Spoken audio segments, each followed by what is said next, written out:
it's something new, but we're here at somewhere familiar, the National Stadium. It's a beautiful Saturday morning here in Kingston, Jamaica. It's the Olympic series. It's new because it's a Destiny series. There's a lot of money on offer here for the athletes. Money through from 1 to 6 place in the events that are dubbed the premier events. You also have some classic events where persons can earn from that as well. Renardo Brown here alongside Jordan Fort, Dwayne Extell in the house. We have some 100 meters, 200 meters. We have some hurdle races, some field event, discus, shot put, long jump to come a little bit later on. It's going to be short and spicy. The opening ceremony is taking place downstairs. You can see that at the bottom left of your screen. But so much, something new, Jordan and Dwayne. I asked the question earlier this week if this is something that is here to stay or it's just a COVID-19 measure. But it's pretty unique and maybe something that has athletes and coaches interested. Yeah, for premier events, athletes able to earn up to $100,000 for winning the event, Renardo. $60,000 for second, $40,000 for third, fourth $20,000, fifth $14,000, and sixth $12,000. And for classic events, $70,000 for a win, $35,000 for second, third place $20,000, fourth place $15,000, fifth place $12,000, and sixth place $10,000. But there are standards you have to meet. There are standards here, Dwayne. You're a former athlete. You look at the standards. 100 meter, 10.40 for men, 11.30 for women. It comes all the way down. 200 meters, 20.70 for men, 23.10 for women. You have to fall below those standards to get the payout that Jordan spoke about. Yeah, Renardo, thank you, and good morning, viewers, wherever you are. Good morning, Jordan. And my take on this, the organizers, would have looked at the Velocity Fest meet so far, and they've made a determination that they haven't seen many athletes run faster than these times. So now this gives the athletes an encouragement to run fast, jump far, throw further. So, it is a thing that now really adds to the enticement of track and field in Jamaica. And I think it's something that will stay, and I think it's something that should stay, because the Jamaica Olympic Association is about the advancement of sports in this country, and what better way to do it than to encourage athletes through monetary compensation. So the organizing committee, and of course it's a joint venture between the Jamaica Olympic Association and the Jamaica Athletics Administrative Association, those the JOA and the J3. So the organizing committee will select 10 disciplines, 6 premier and 4 classic events, as Jordan spoke about, each week, for which prize money will be paid to Jamaica nationals only. We do have some athletes from the United States. We do have some athletes from Great Britain as well. You're looking here at the women's 100 meters. So 3 sections here. This is section 1. Savina Muir goes in lane number 3. She's from TAP Athletic.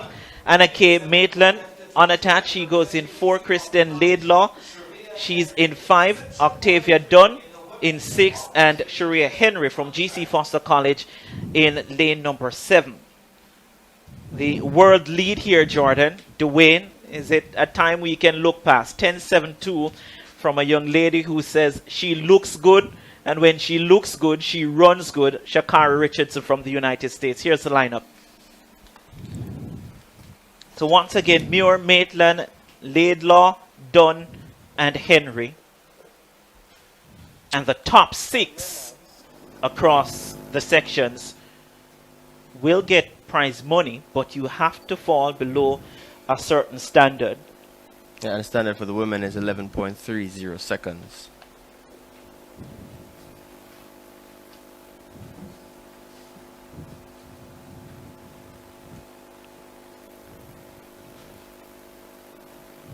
Set.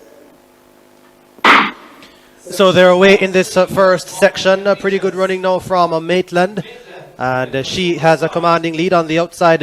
Henry of GC Foster in second place, but it is Maitland who runs away with this one easily.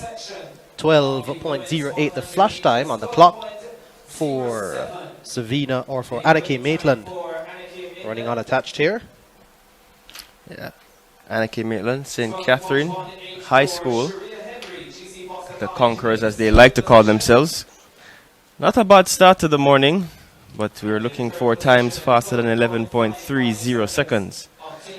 So, great start for Maitland on the inside. Looks very patient in her drive phase. Gets up and at this point starts to extend away from the rest of the field. On the outside, Henry of GC Foster trying to get back at her, but nice arm movement and nice knee lifts from Maitland. So Anna K. Maitland taking section number 1 of the women's 100 meter dash here at the JOA Olympic Destiny Series. It's a nice overhead shot. Very composed running from Maitland to take the win there. Yeah, 12.07, just outside her personal best of 12.03 for Anna K. Maitland here.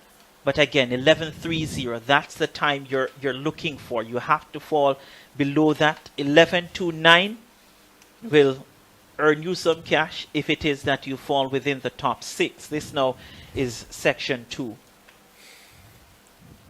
Yeah, we're about to see the lane assignments. Kadisha Dallas of MVP Track Club will be in 2. Shakoria Wallace, also of MVP, in 3. Leonie Smith running unattached in 4. Trishona Harris, MVP, in 5. Ayana Jackson, Tap Athletic, 6. And Mikhail Moody, MVP, in lane 7. Yeah, so a lot of senior athletes on show today, but some junior athletes here as well. So as we saw Maitland earlier, so some of our junior athletes coming back from championship last week here, trying to get some races in because they have potentially the World Under 20 games coming up.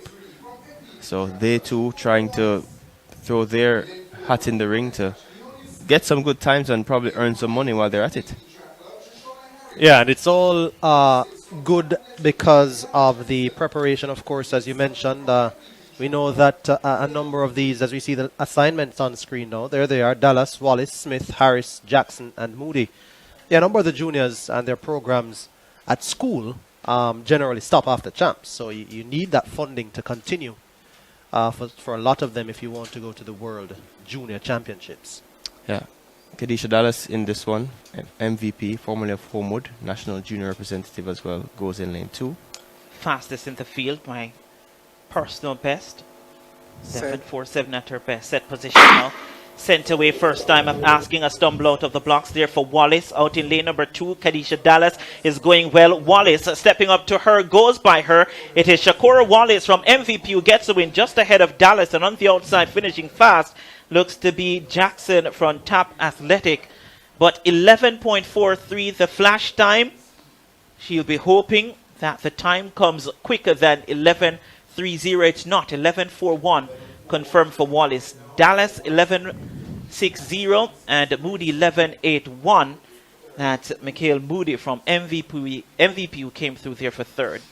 Yeah, and what a start from Dallas on the inside. Gets a good first 20 meters, but here Wallace of MVP comes back to her, starts to push the envelope, and here nice upright, very good stride pattern, and eases across the line. I think now at this point, looking at the last 10 meters, had she given a little bit more effort to the line, I think the time would have come back faster than 11.41. Stumbled at the start, did Wallace, but she managed to recover well on the outside. Moody of MVP track as well, having a good run. Jackson there, Tap Athletic, stopping in the middle of the track, but it was all Wallace ahead of Dallas.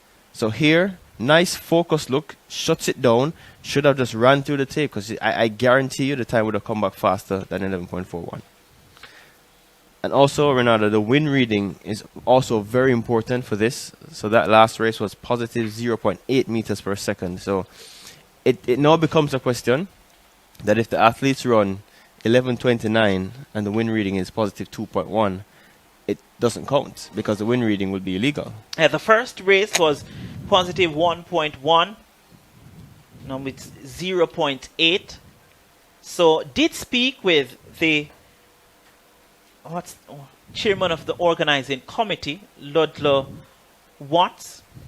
He's also the honorary treasurer from the J3s, and I asked him about the time, and he said that when they did their analysis, the best time for the sprinters would have been late evening or early in the morning, but given the restrictions, as we look now at this section 3, Giselle Scarlett in 2, Jodine Williams in 3, Kashika Cameron in 4, Renisha McGregor in 5, Michelle Harriet in 6, and Jura Levy in lane number 7. A couple of senior athletes here, a couple national representatives as well, a couple world championship representatives here as well. Yeah, we have world championships representative, world junior representatives. We have a lot of great talent in this one. Michelle Harriet, formerly of Homewood, now at GC Foster, been running some 400s this season and 200s, so now good to see her back in the 100 meters. Hope she's healthy. And to her right, that's Jura Levy, a world championship medalist in 2017, also a medalist back in 2013. There she is, formerly of Veer Technical. Went to University in the States, South Plains Junior College as well in Texas. But all eyes will be on this heat because it should be fast. Jodine Williams, 200-meter specialist, St. Mary High School to University of West Indies and to the World Championship as well. So looking for some fast times in this one. Jura Levy there, closest to camera. Michelle Harriet to her left. As they get ready for this section 3, final section. Set.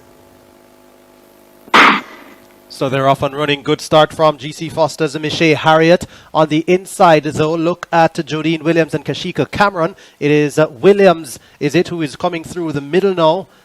And Renisha McGregor of Mona, in fact, in that bright red outfit, who comes through to get it. The flash time is 11:37 for Renisha McGregor.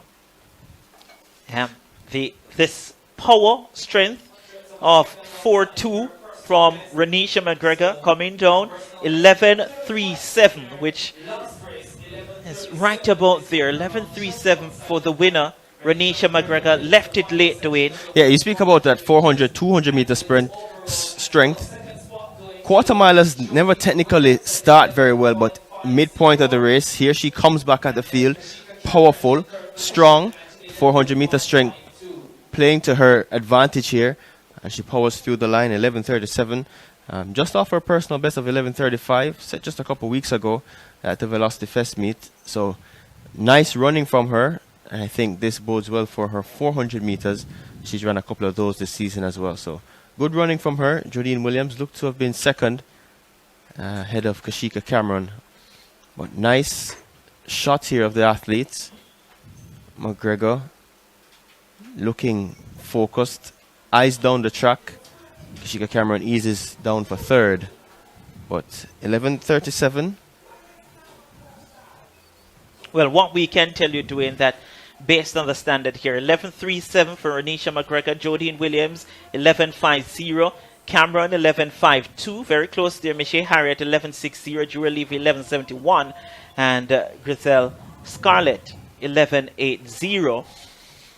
So what we can tell you, Dwayne, is that the fastest time that we've seen, 11:37, we've seen 11:41 from Wallace in section 2 and 12:07, but everyone there falling outside of the 11:30, which is the standard time for a payout. So Yeah. J3's JOA keeping money in the pocket for the women's 100 meters. Yeah, and as I said, they would have done their analysis and to see what events and what the times have been like this season. And to give it some perspective, some of our more seasoned athletes may not be at this meet. So it's a great opportunity now for the younger athletes to actually show their worth and earn some money from this event.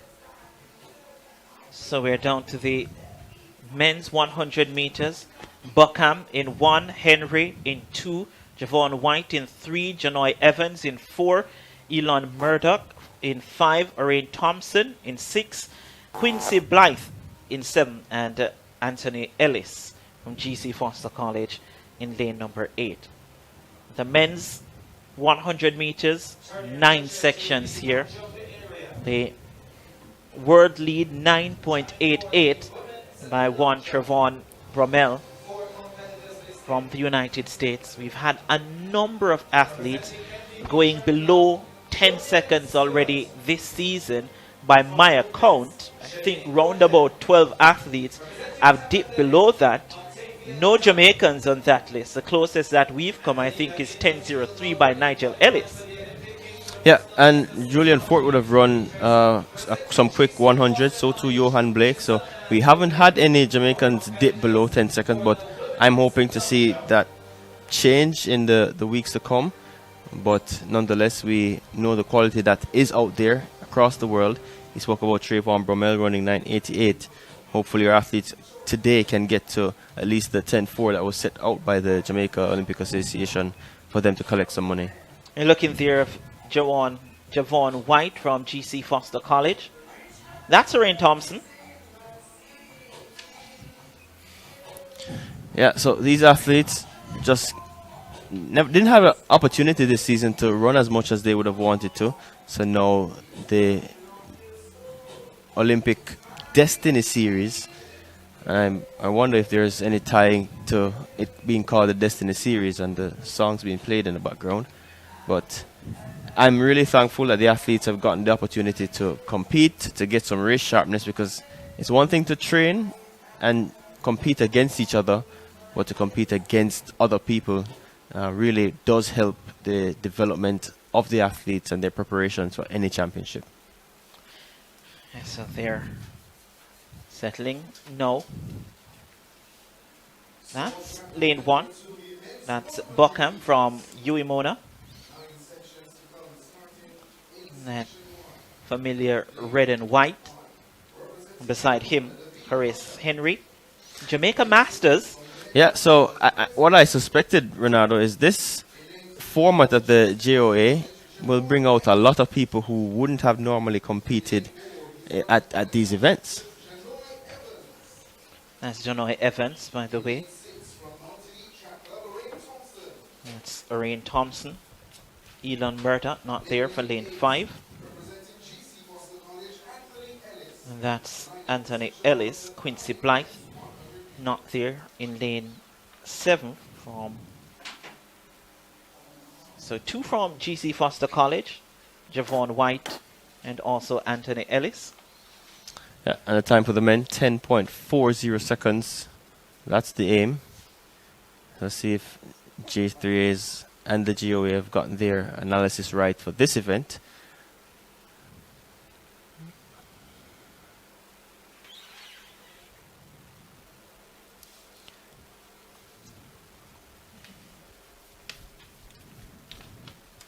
They settle into their blocks now. Set position. And there's a call back there. So movements out of lane number 4 from what we've seen looks to be JOA Evans. And I can tell you, Ronaldo and Jordan, I don't think much leniency will be given at this meet, especially with so much on the line. You know, so we await to see the decision of the meet officials, the starter officials. But I can't guarantee you that we won't see multiple red cards. Here we look again at the start. So some movement early. Look at the green vest. There was some rocking in the blocks. I think that may have been. So a yellow card is given. I think that's the thank you Jesus movement and shake there. He's counting his lucky stars because I guess the officials have proven me wrong on that count. Well, as you said, Dwayne, there was some amount of movement, and you know that once you shift in those blocks, you're probably going to receive a warning, so long as either your feet don't leave the pedal or your hands don't leave the ground. So they're back in. Settle once again. Set position. sent away this time. A good start from Buckham from UWI. Stepping forward now is White from GC Foster College. Has already done 10.55 this season. Comes across. Look at the clock. 10.52 the flash time. He was miles away from the rest of the field. 10.50 for White. A personal best. A season's best for him. Led from start to finish. Buckham from UWI 11.08. And Thompson comes through for third at 11.19. Yeah, great performance. Wind reading positive 1.40 meters per second. And as you said, White, a new personal best at 10.50. And he really laid it out on the track. He really left it all out on the track. Great start. Thrown off from the yellow card earlier, but here powers through his drive phase and gets up at 50 meters. Starts to extend the lead. Nice arm movement. Powerfully through his phases, recovering underneath and distributing his speed and strength evenly to capture a new personal best. So, as we said, nice drive phase, separates himself from the rest of the field, and with no equal in this heat, he steps away comfortably to take section number 1. Did I see minus 1.4? To win the wind reading? It's positive 1.4. Positive 1.4. So far the wind is working with the athletes as opposed to against the athletes. So the organizing committee has done their research. 10.50 PB there for White. Buckham 11.08. Thompson 11.19. Evans 11.26. Ellis 11.38. And Horace Henry at 11.48 coming through again. The standard 10.40. If you fall within that bracket, if you go 10.40 and faster, you stand a chance of a nice payout at the end of the day. This now is section 2. You're looking there at Clinton Simmons going unattached. There are 8 athletes listed here.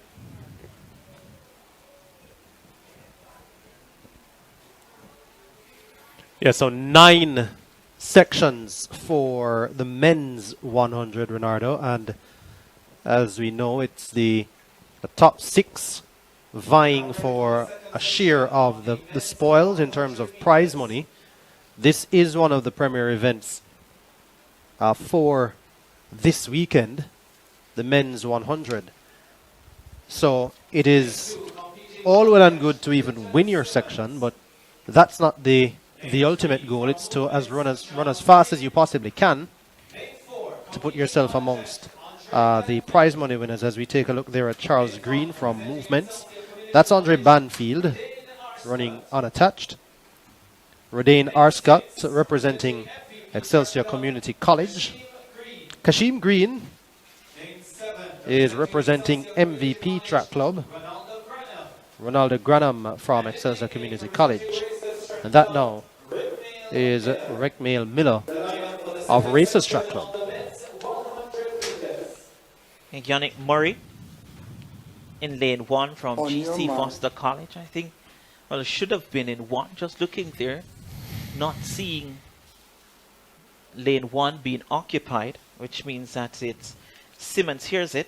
So Simmons, Green, Banfield, Arscott, Green, Granham, and Miller. Those are the athletes that I'm seeing. So the usual 2-4 man from St. Vincent and the Grenadines, not there in Yannick Murray.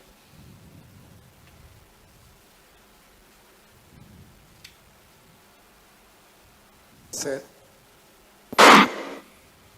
And they're on their way. Good start on the inside from Clinton Simmons. On the outside running well is Rick Miller of Racers. So it's a Miller of Racers now who steps forward. Miller's going to win it easily.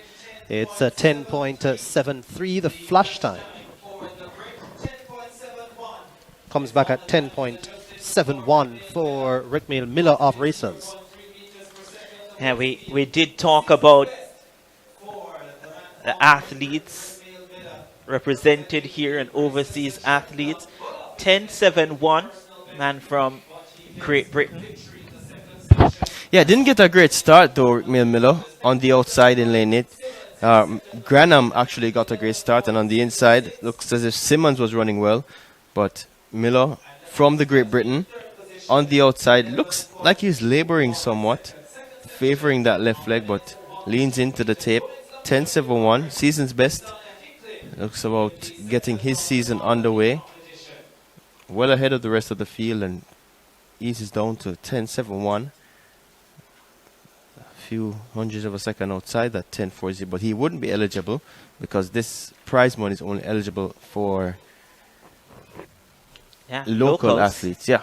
So 10.71, 11.06, 11.21, the top three with Banfield, 11.46 in fourth. So positive 0.36 meters per second for section number 2. This is section 3 now. Looking there at Jermaine Hugh. Is it Hugh or Huey? Yeah. This is Jermaine Huey. There he is. Because if you say Jermaine Hugh, people may take a second look. They would. Just as when you say Waver Hines, they take another look. But of course, there is a Waver Hines in track and field. Canoe Gordon, he goes in 1 exit. Daniel Austin, MVP in 2 from UA. Chadwick Campbell, MVP Matthew Howell in 4. Makesh Compton from GC Foster College in 5. And Jermaine Huey, unattached in 6. In 7, Jordan Nicholas. And in lane 8 is Keyshawn Thomas. And as we look on, the women's long jump is also on as we speak. The list of events for prize money for this event: the 100, 200, 400, 110 meter hurdles, and the discus throw. That's for men. And for women, the 100, 200, 400, 400 meter hurdles, and the long jump are eligible for prize money at this meet. As we look at athlete 214, Chadwick Campbell of UA Mona. Yeah, UA Mona athletes have been having a decent run so far this morning. So Ranisha McGregor winning her section. Matthew Howell there of MVP Track Club. There's athlete 35 now. Makish Compton, GC Foster College. This is Jermaine Huey. He's running unattached. Jordan Nicholas. Bridgeport. Very proud moment for Bridgeport. Keyshawn Thomas on the very outside there in lane 8. And the discus throw ladies are also getting ready for their competition. Jordan spoke about the long jump as well. So an action-packed couple of hours here at the National Stadium. So lane 1 not there, Canoe Gordon. Lane 2 not there, Daniel Austin. But we do have Chadwick Campbell, Matthew Howell, Makish Compton, Jermaine Huey, Jordan Nicholas, and Keyshawn Thomas. Settle into their blocks. That's Campbell from UA Mona. Set position now. Sent away first time of asking a bullet start for Compton from GC Foster College. He's well away from the rest of the field. He's flying here. Compton on the outside in lane 8. Thomas from Mount Elite comes through for second. 10.58 the flash time. 10.56 confirmed for Compton. Thomas 10.70. Nicholas 11.18. So, as you said, Renardo, Compton running like his life depended on it. Good start from him, a little high in the blocks, but he gets through his first phases very efficiently. And like we've seen with the GC Foster athletes so far this morning, nice high drive technique with the knees, pumping those arms, a little flat-footed on the recovery, but still manages to get to a new personal best, 10.56 meters per 10.5 seconds. The wind reading positive 1.0 meters per second. So Compton streaks away from the field, and Thomas on the outside gets second. 10.56 for Compton. Focused. No looking to the left or looking to the right. Eyes down the track. Focused Looks at the clock. Sees 10:56. Would have loved for it to be 10:40 or faster in his heat. So 10.56, as you said, Compton, 10.70, Thomas, 11.18 for Nicholas, 11.39 for Huey, and 11.62 for Matthew Howell. Right, so money still in the bank. That's Alexavier Monfries of Excelsior, finalist at the Boys Champs last week in the 200 meters. Part of Excelsior's big 4x4 team. Ran 47.3 on their school record running, or school record setting Excelsior team. Yeah, Justin Birthright of Jamaica College, finalist in champs in the lower classes. Stockily built athlete, very powerful, starts very fast. Good technique as well. Didn't see much of him this season, but he quality at the lower class. Well, we have great quality in this field still. The likes of the World Championship representative. That's Jonathan Nibb of Excelsior Community College here. World under 20 medalist over the sprint hurdles. Senior representative. Formerly of Calabar, now professional, Orlando Bennett. So not his pet event, but still here to get some speed. Yeah, that's Monfries, formerly of Herbert Morrison, now at Excelsior. Spoke about him earlier. Justin Birthright. He will go in lane 6. So another athlete from Excelsior Community College, Shane Pitter. Yep. This is Emmanuel Archibald, long jumper, sprinter, national record holder for his country Guyana. So fastest in the field. We'll hope to at least get a personal best or close to that in section number 4. Yeah, as Dwayne spoke about, Nib, Bennett, Mumfries, Birthright, Pitter, Archibald. Those are the athletes present for this section 4 of 9, the men's 100 meters. By the way, in the long jump for women, going into their 4th attempt, leading is Tisana Hicklin from GC Foster College with 5.95, and that was done on her 1st attempt.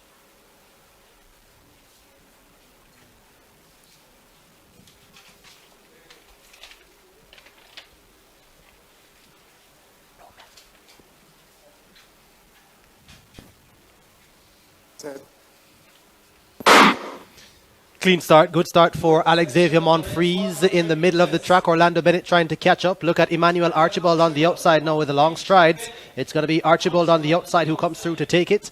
10.47 flashes on the clock. Emmanuel Archibald, your winner. Comes back at 10.44 for Emmanuel Archibald. Just missing the mark there of 10.40, but 10.44 coming on late.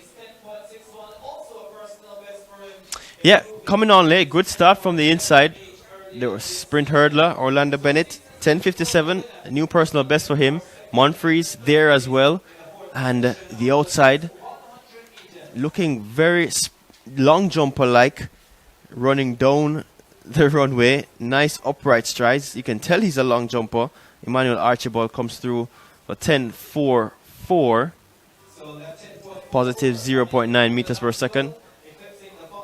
So good running from Bennett on the inside, so too Monfries, but it was all Archibald on the outside, getting some sprint work done for his long jump. So there, Archibald 10.44, Bennett 10.55, personal best. Monfries 10.61, personal best. Would be pleased with that as well. And Shane Pitter, Excelsior Community College 10.96. Yeah. So a couple of personal best times there. 10.44. Long-legged. It's long striding. Like he looked almost as if he was on a long jump runway. Like if you've seen him long jump, that's the identical running technique that he has on the runway.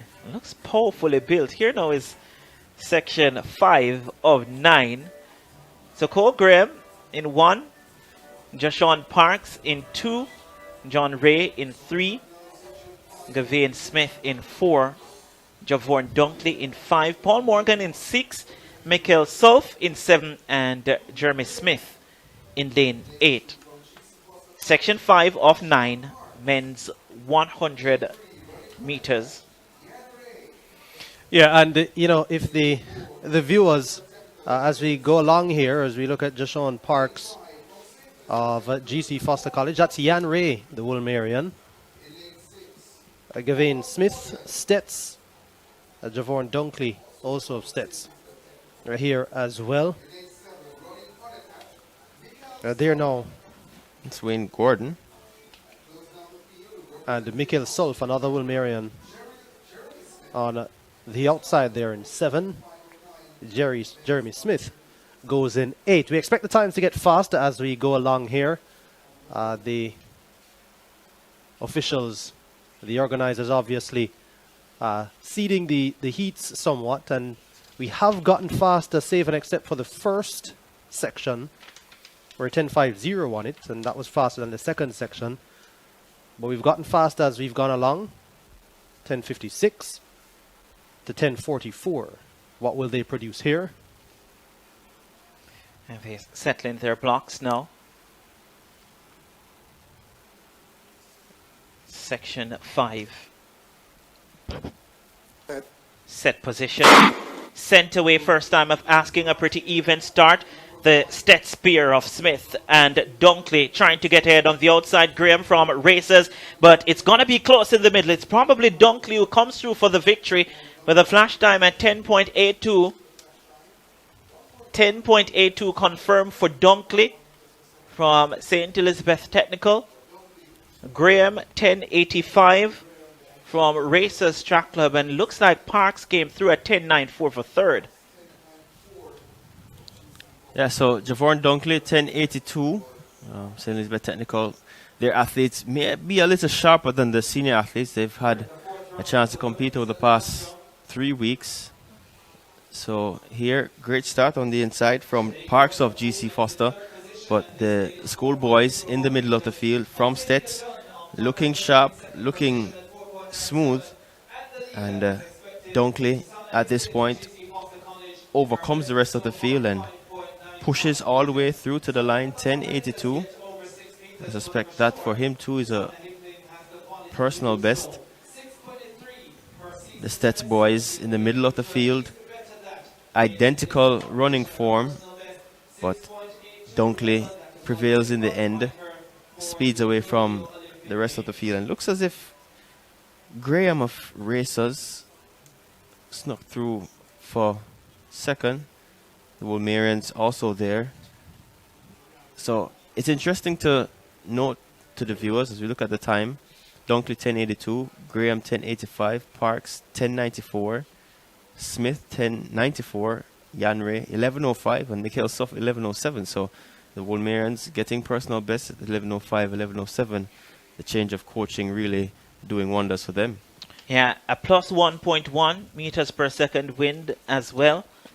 So far we've seen some aiding winds for these athletes. Yeah, and as you said, a good job.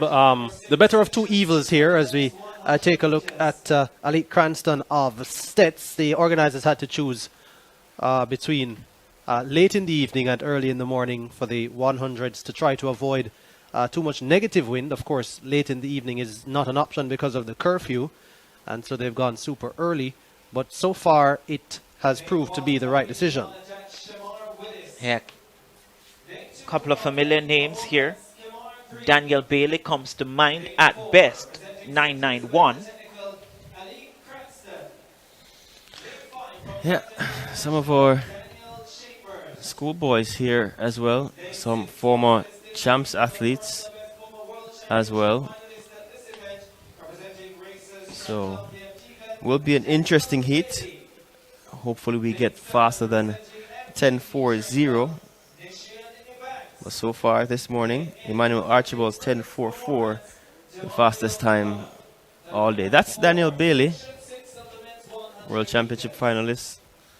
Fastest in the field at 9.91. Yeah, we've got Willis Green, Edward Clark Jr., Ali Cranston, Daniel Chambers, Daniel Bailey, Nishan Ebanks, and Demario Gollop. They settle into their blocks. Yeah. Don't see Edward Clark Jr. out there. Eyes on Bailey, but Cranston has been running well so far this season for Stets. Hush for the start. Set position. The focus here is on Daniel Bailey from Antigua. He runs out of lane number 6. Gets a good start. Kemar Green from Elite Performance out of lane 2. Here comes Bailey on the inside though. Inching close was Alec Cranston from St. Elizabeth Technical. 10.55. Bailey might have come through for the win at 10.53. There he is. You don't have to call the police for competitor 119, but a good start. Was challenged right to the line.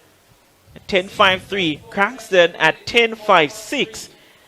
I reckon a personal best there for him. 10.76 for Ebanks, coming through for third. Yeah, so season's best for Daniel Bailey. He's run this event so many times over his career and looking to represent his country once more. But 10.53.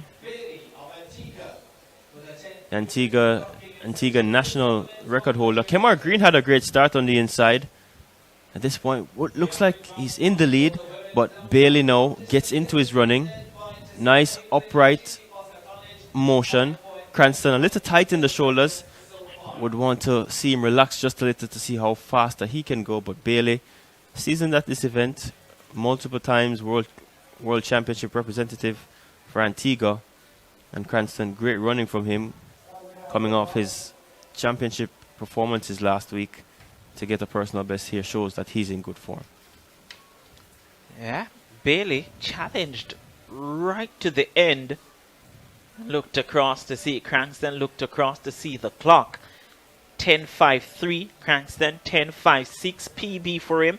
Ebanks 10.75, Kemar Green, formerly of MVP, now at Elite Performance 10.77, Daniel Chambers 10.79, Gollop 10.84, and Willis at 11.24. So the win reading for that one, positive 0.2 meters per second. Yeah, this one is going to be an interesting one. Section 7 of 9 as we take a look at Mazinho Barrett of Yui Mona. In lane 1 is Courtney Missick. In lane 3 is Kareem Small of MVP. In lane 4, Racers Track Club's Ashani Smith. In lane 5, Javon Rollins, GC Foster College. Lane 6 has Kevon Stone, now of Racers Track Club. Lane 7, Tyreek Wilson of Legacy. And lane 8, Orlando Wint of St. Elizabeth Technical. So all athletes have reported, gentlemen. That's Tyreek Wilson. 2017, he was the third best in the world, over 100 meters. Here is an athlete that I enjoy watching, Orlando Wint, gold at champs in the class 2 boys 100, disqualified from the 200 where he was favored to win, but nonetheless he is here. Kevon Stone, a national junior representative as well. There's Ashani Smith, formerly of St. Catherine High School. Has been having a up and down kind of season, but he will hope to put things together here. But as it stands, Wint may be the sharpest in the field. So we'll see how he goes. Wilson, 10.20, his personal best. Full field for this section 7 of 9. And they're sent away cleanly. Pretty good start for Small of MVP. Coming through in the middle of the track now, Ashani Smith. So it is Smith in the middle, high stepping to the line. It's going to be Ashani Smith. 10.49.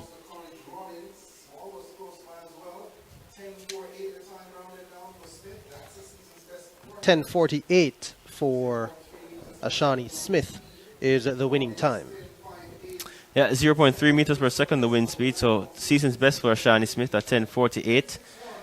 As I said, hasn't been having the best of seasons, hasn't been having the best of career since leaving high school, but still trying to get his footing under him. Nice start on the inside from Smith, looked strong. And at this point, he had for company Rawlings of GC Foster College, but Smith of Racers here takes command and takes control of the race and runs through to get a new season's best at 10:48. Rawlings 10:58, and these two separate themselves from the field, but it's all Smith at the end at 10:48. Yeah, season's best there for Shani Smith. Would have done 10:64 earlier. So look at the times. 10:48 for Shani Smith. 10:58 for Javon Rawlings. Orlando Wynn 10:61. Tariq Wilson at 10:64. Kevin Stone 10:66. Mazina Barrett 10:73. Kareem Small 10:78. Yeah, here we have a look there at Dexter Lee. He's going to run in lane 2 in this section 8 of 9. We're going to get the full field in short order. So you see Kimarley Stewart in the green and gold of St. Jago here on the inside. Champs last week, Yeah. and back here this week. Yeah, part of St. Jago's big 4x1 team that shocked the viewers, running sub 40. But he's been in good form this season, 21-0 at 200 meters. Formerly of Wolmer's, used to run the 400-meter hurdles. But this field is littered with talent, littered with super fast athletes, and littered with potential. There's Dexter Lee. 2007 became the first Jamaican to win a global medal in the 100 meters and set the ball rolling for the years that followed. So, double world junior champion 2008 and 2010. Yeah, there's the full field now. Kimarley Stewart in 1, Dexter Lee in 2, Emmanuel Calendar in 3, Javoy Tucker running in 4, Sachin Dennis in 5, Kenroy Anderson in 6, Jazeel Murphy in 7, and Javon White in 8.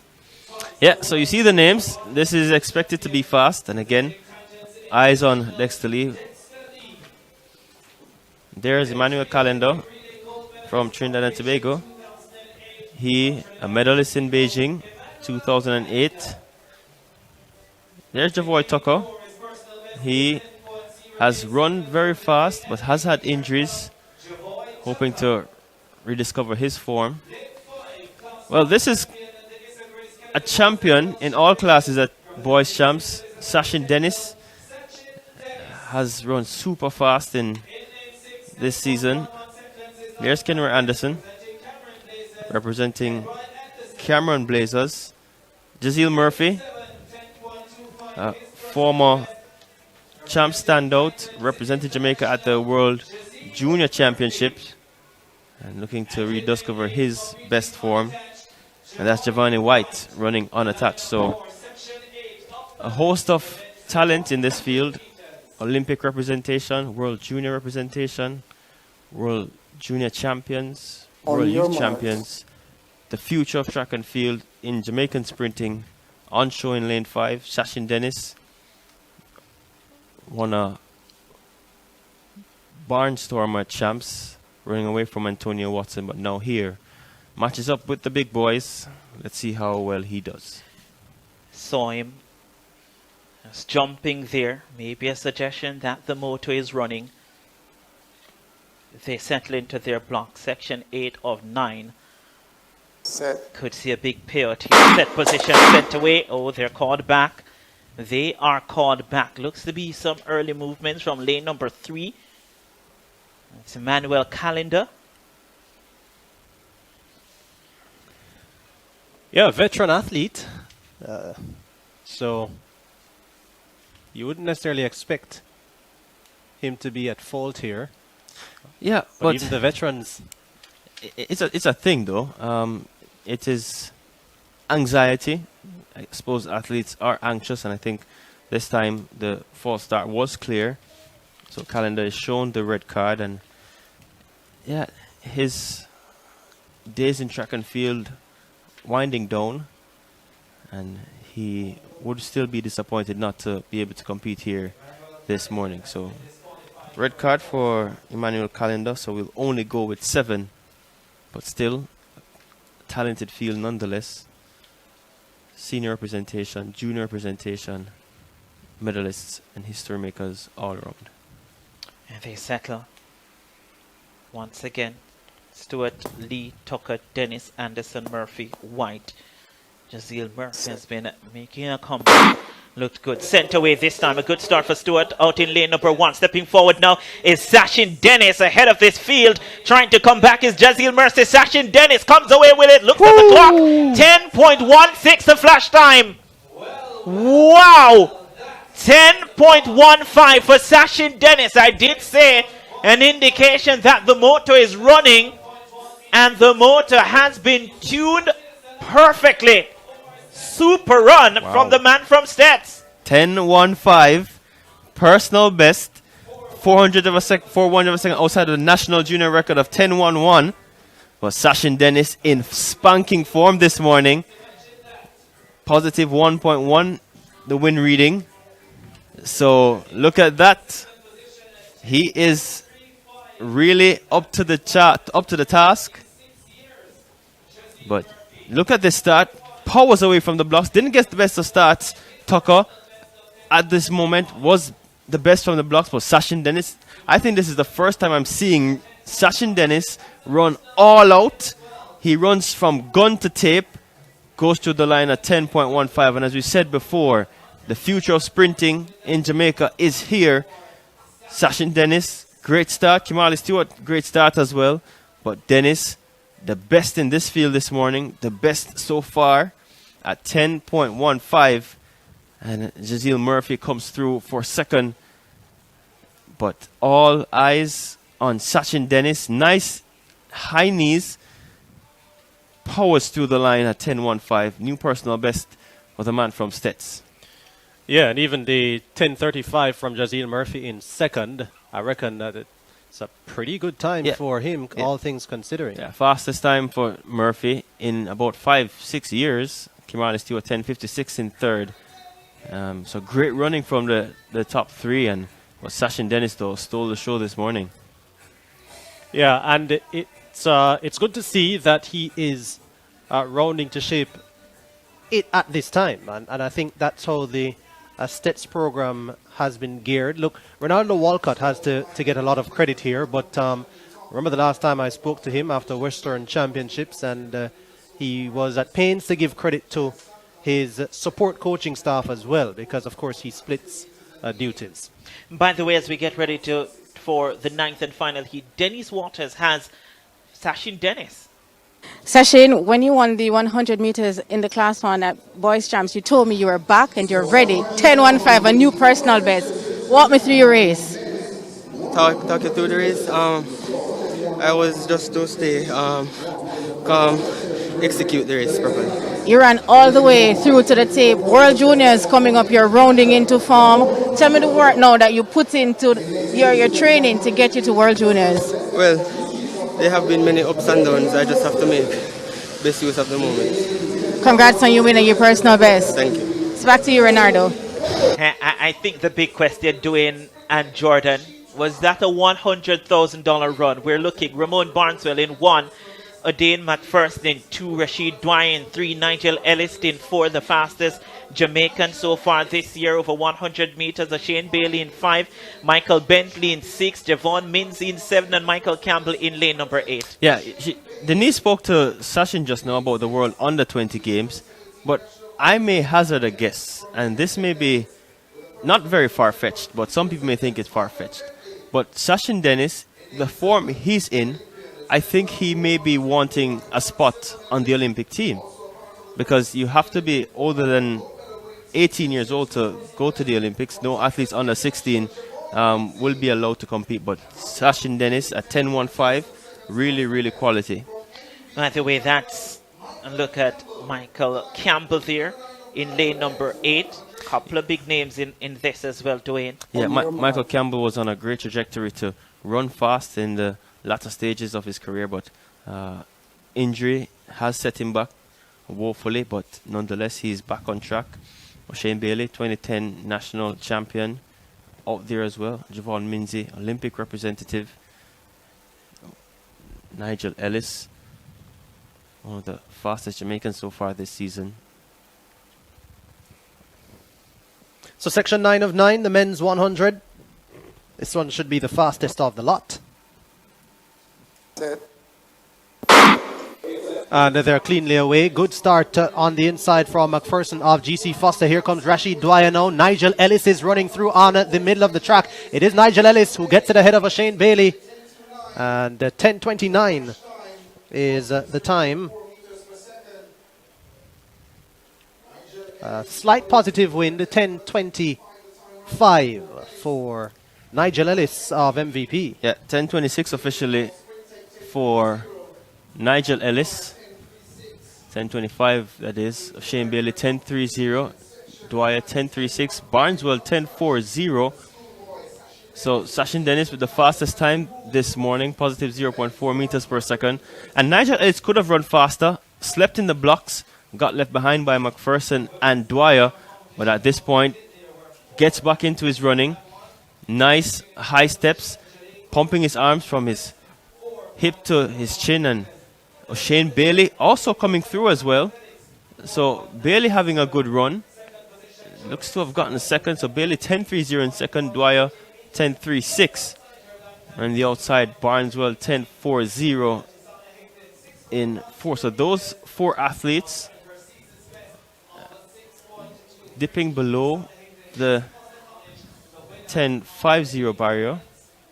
I think O'Dane McPherson was there as well. So yeah, they have O'Dane McPherson at 10:42. It's very close between fourth and eighth. Yeah, 10:25 for Ellis, 10:30 for Bailey, 10:36 for Dwyer, and 10:40 for Barneswell, 10:41 for Minzy, 10:41 for Bentley, 10:42 for McPherson, and 10:47. So if you're looking at the pair, Dwayne, Jordan, Barneswell at 10:40 at the line. That's the minimum standard, 10:40. But I think the main talk coming out of those 9 sections is Sachin Dennis at 10:15. I was a little surprised, Dwayne, at O'Shane Bailey and even Nigel Ellis in that race. I thought they would have gone faster. You wonder what cycle they're in as we take a look at Shamira Williams. The women's sprint hurdles is next on track. Their programs would have gone into, I guess, the week leading up to this event, because O'Shane Bailey over at GC Foster, he was 10:13 just a couple weeks ago. As we take a look there, that's Melaine Walker on screen, the Jamaican national record holder in the 400-meter hurdles still, and of course Olympic gold medalist and World Championships gold medalist as well. But I just thought the times would be faster in that final 100. Yeah, and to your point, they have run fast this season, but I realize with the athletes there was a little bit of tentativeness in getting their start. You know, Bailey and Ellis left in the blocks, usually very quick starters, but they still, in a sense, wanted to be cautious to not be disqualified, for one. But a lot was on stake. A lot was at stake for the... This looked like Melaine Walker having some... Doing some hurdles duty. Yeah, adjusting the barrier. Yeah, but I think she was thinking that she was one of the men in the 110-meter hurdles. Her hurdle was a little bit too high there. But we do have good quality in this event as well. And I think we've mentioned it as, I think, Renardo, you got something for us? Yeah, as before we get into the women's 100 meters long jump for women that now completed the top 3. Octavia Dunn from Top Athletic, 4.97 meters. In second place was Jodine Stewart, 5.88. And was leading when we got it from GC Foster College, Tishana Hicklin, 6.1 0 meters. The standard here is 6 meters. So going beyond 6 meters, always good. I think she's already made the Olympic qualifying standard for the long jump event. Tisana Hicklin, fantastic athlete at her best. So she gets a payout. Yeah. For the women's long jump, it's 6 meters. So Yeah, as we look at this, the women's sprint hurdles, as I mentioned, I've talked a couple of times about it. You know, the depth that we have in this event now, as we take a look at the field, only 5 athletes here: Shanette Allison, Shamira Williams, Unique Thompson, Melena Walker, and Alexis Gordon Martin. I reckon it's been a little while since we've seen Melena Walker in competition here in Jamaica. But It's been a while. Yeah, we look forward to when we look at the women's sprint hurdles. I mean, we really want to see times when we get to this level. I would say 12:8 or faster, and I'm being conservative here. Obviously, when you get to the real top level and you get to the elite level, you better be running 12:5 or faster, because you're not going to be in the reckoning. But for all women, I think 13 seconds or faster. And then if you're really counting yourself among the best of our women, you want to be below that 12:8 barrier. Yeah, and I agree, because the likes of Shamira Williams, she ran 12:8 at the Velocity Fest a few weeks ago, albeit wind aided, but she's super quality, good over 100, good over 200. When you speak about the women's sprint hurdles for Jamaica, and you think about our world champion, Daniel Williams, who's the national record holder, Janique Brown as well is there, who had the national record for a few weeks before it was broken. Brittany Anderson ran a personal best, though wind aided, 12:60 at a meet in the United States, the Atlanta Athletic Series. So we have so much quality in the women's sprint hurdles that it's almost, and I would say, rivaling the Americans, but not so much, because the Americans are so much faster. But that 12:6 for me, you say 12:8, I say 12:6 is the standard of where our athletes need to be super competitive against the best country in the world in the sprint hurdles. Yeah, Janine Williams, you can add to that list as well. Yeah, Rochelle Burton. Yannick Thompson, of course. There's so many names. Megan Tapper. Yeah, but and don't forget the ones that are coming. Akira Nugent, the world under 20 indoor record holder. You know, so much quality. Desiree Freeman at the University of Arkansas has been running well over the hurdles. So it's so much quality. We can field, I think, a full field of women who can run faster than 12:80 in the sprint hurdles. Yeah, and I think that's great. And I think it's the same thing.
Close to my personal best or even PB.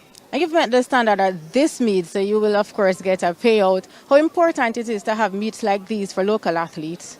Well, it's very good, especially for the athletes that are not professional signed athletes. It helps improve us, that we can at least buy supplements and things to improve our All right, Tisania, thank you, congrats and all the best. So back to you, Renardo. Yeah. All right, so here now is the jump for Tisana Hicklin, the winning jump, 6 meters 10. Here she is. Runs the 100 meters as well from time to time to Sana Hicklin. And a lot of ear time there. Focus, firm in planting, getting those legs right out there. Yeah, ranked at 19th in the world rankings so far this year. So good for her to be in the top 20, hoping to get back to that 682 personal best that she has, set back in 2019. But the women's sprint hurdles take center stage, and as we said, quite a bit of quality on show. There's Melanie Walker having a chat with the officials, so too Yannick Thompson, just relaxing before the race gets underway. So 400 meter hurdles specialist, ran the sprint hurdles a lot in high school, and fancies herself quite the sprint hurdler as well. But Shanette Allison there, she too is a part of this future of women's sprint hurdling. Yeah, there's Shamira Williams on screen of Elite Performance. This is Yannick Thompson of Sprint Tech. Yeah, bronze medalist at the Commonwealth Games in 2018. Melanie Walker here, now running unattached. Yeah, one of the best in the world, as we said, over 400 meter hurdles, here applying her trade at the shorter sprints hurdle. And Alexis Gordon Martin is in 7th, so we've got 5 women for the women's sprint hurdles. A little disappointed we don't have a full field, although some of the names we mentioned and the depth we have is based overseas, and so clearly not here. Renardo, as we take a look at the women being sent to their mark now for the sprint hurdles. A long wait, overcast conditions here at the National Stadium. Once again, Allison, Williams, Thompson, Walker, and Gordon Martin. Set position. Sent away. A brilliant start for Shamira Williams, running out of lane number 4. She's up and well ahead of the field. Trying to go with her is Yannick Thompson from Sprint Tech. So far, Shamira Williams well ahead from Elite Performance. An elite performance here from Shamira Williams. 12.85 the flash time. That was very nippy. Not too quick. The world lead 12.32, but 12.83 very commendable for Williams, with Yannick Thompson coming through in second place, and Allison 13.88 in third. Yeah, not the best of starts for Yannick Thompson, but Shamira Williams at this point looks very composed, looks very smooth. Would want to see her lay out a little bit more over the hurdles, but swiftly through the barriers and a little upright in the motion. I think a little discomfort in that left knee. See her favoring there, but nonetheless she still gets a 12.83, 13.11 for Thompson, Allison 13.88, and Walker 14.02 and 15.51 for Alexis Gordon Martin. But Shamira Williams looked very good in that event. Kind of reminds me of Tori Bowie, just her demeanor and mannerism, but a very fast sprinter in her own right. Yeah, and an example of someone who can successfully switch from the flat sprint. She was at the MVP Track Club previously, doing the flat sprints, and now has converted successfully, in my opinion, to the sprint hurdles. She did convert while she was at MVP. Now she's training with Ronaldo Walcott, actually, one of the small group that he has there. And so again, kudos to Walcott, Elite Performance, they're calling themselves. Here is Rashid Broadbell. He was the fastest in the world for maybe about a couple hours, doing 13.15 so far this year. New kid on the block. This one is going to have some good talent, as I mentioned. Ronald Levy, the Commonwealth champion. His training partner, they've been going back and forth in training. Broadbell and Levy. So that should be interesting as well. Tyler Mason in the field as well. Yeah, and one positive about Broadbell is that he's running some fast 200s, 20.95, albeit wind aided at the GC Foster College a few weeks ago. Looks very strong, looks good. And you said, Jordan, world leader for a couple hours and has been the surprise package for Jamaican sprinting over the hurdles this season.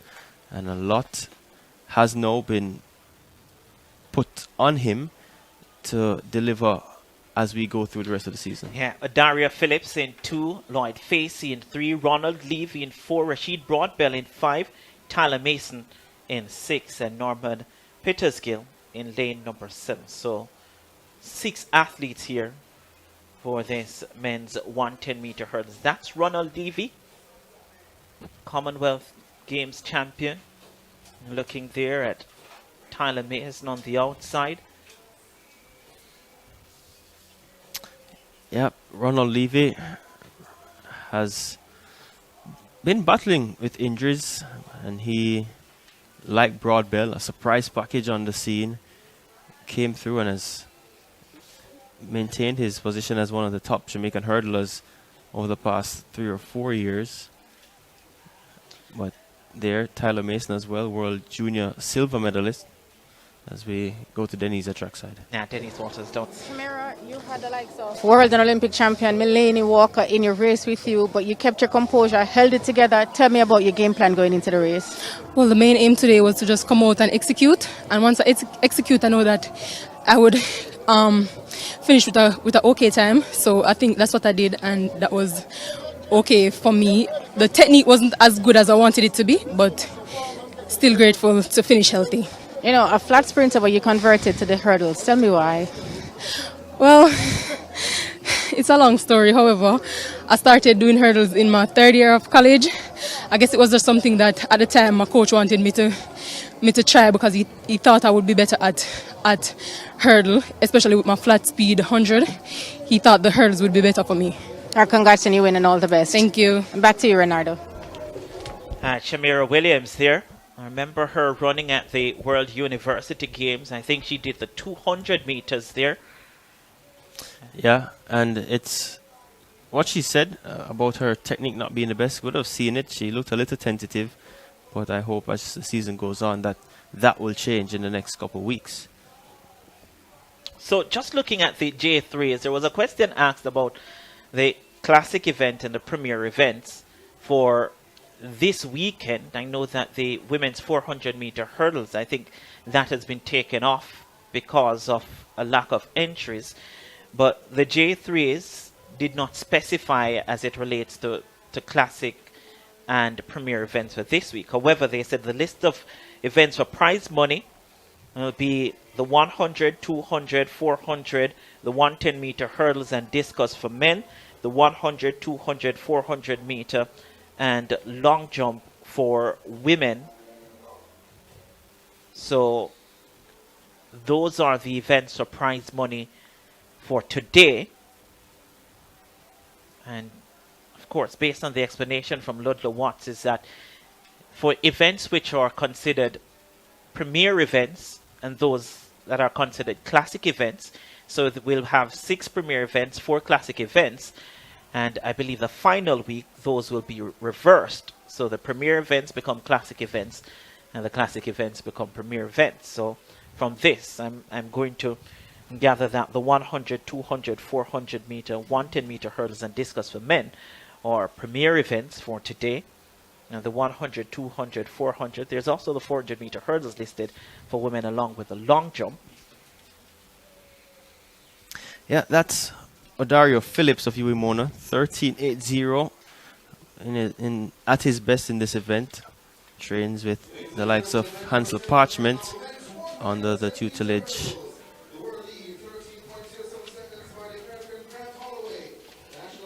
So you're... Oh, Fitz Coleman. Yeah. The field, as we mentioned, pretty good here. And I mentioned 12.8 is what I'm looking for the women. And we got 12.83 from Shamira Williams. That's Lloyd Facey. Ronald Levy now, the Commonwealth champion.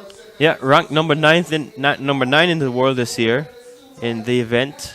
So his highest ranking ever, third, which was for 29 weeks. Here is Rashid Broadbell. You know, looking back at some of the races from Champs 2019, and when Wayne Pinnock ran that thrilling record, Rashid Broadbell finished third in that race. Here's Tyler Mason now.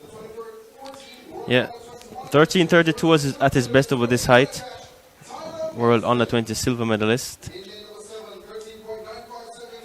Norman Pittersgill of MVP on the very outside. Right, so I'm looking here, Dwayne, for 13.5 and below for at least the top three.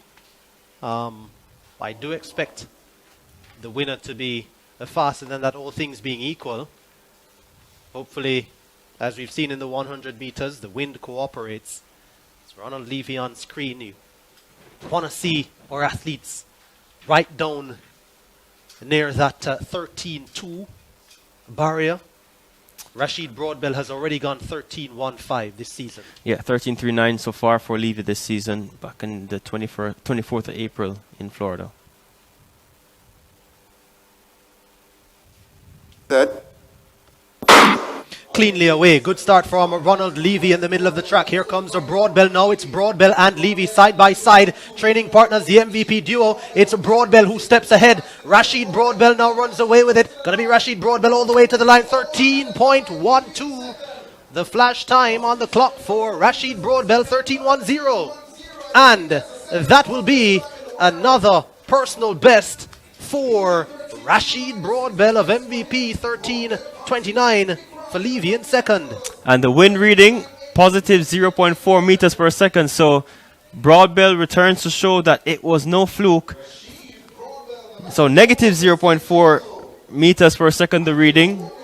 So what a season it's been so far. 13.10.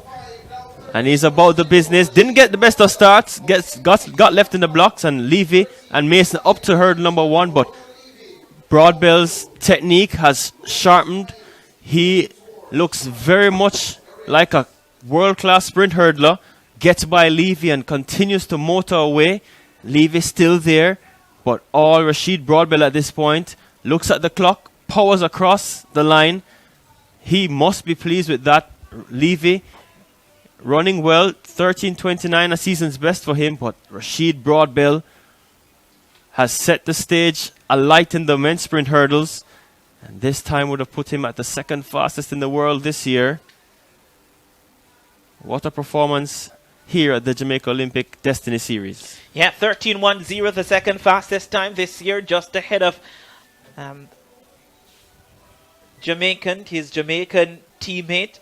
Ronald Levy, 13.29. Norman Pittersgill, 13.98.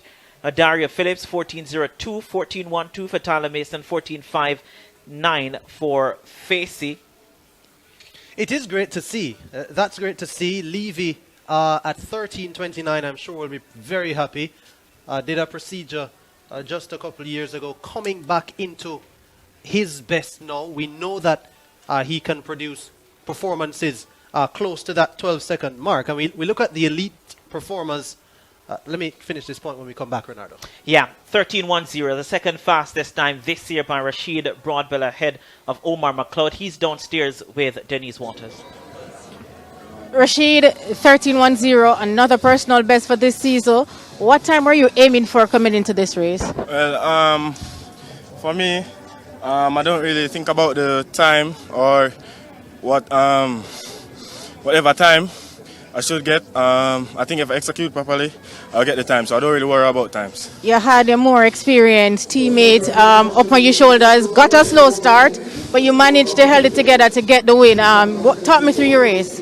Well, I was a bit nervous at the start. I didn't want to pick it, so I just kind of relaxed and just try to get out properly, execute the first 3, and try and pull through. And that's what I did. Okay, I know you have the national trials to get through to first, but it's an Olympic year. How are you looking forward to making the Jamaican team for that? Well, the main goal is just to go out there, execute, and lower the times and try and secure my spot to the Olympic Games. Congrats and all the best. All right, thank you. Back to you, Renardo. All right, so you heard there from Broadwell the world lead 13.07 from Grant Holloway. Coming into today, Omar McLeod would have done 13.11, then Broadwell at 13.15. That was a PB. Now 13.10 puts him second place ahead of Omar McLeod and just a little bit below Holloway. Yeah, and I think that, as I said, on that weekend when he ran 13.15, Renardo, that's the very same weekend Grant Holloway came back and ran 13.07. So Broadbell was at the top of that pile, albeit for a few hours. But yeah, it's great for Jamaican sprint hurdling. And as I mentioned, the depth of the field. Omar McLeod, good to see that he is in form, because I wondered when he would have opened his season at this event. And so good to see that he's run so fast pretty early for him, because you only expect him to get faster. Of course, world and Olympic champion. Broadbell has been growing from strength to strength. And I remember when I saw him run 13.4 last year, and I thought to myself, okay, this guy's pretty quick.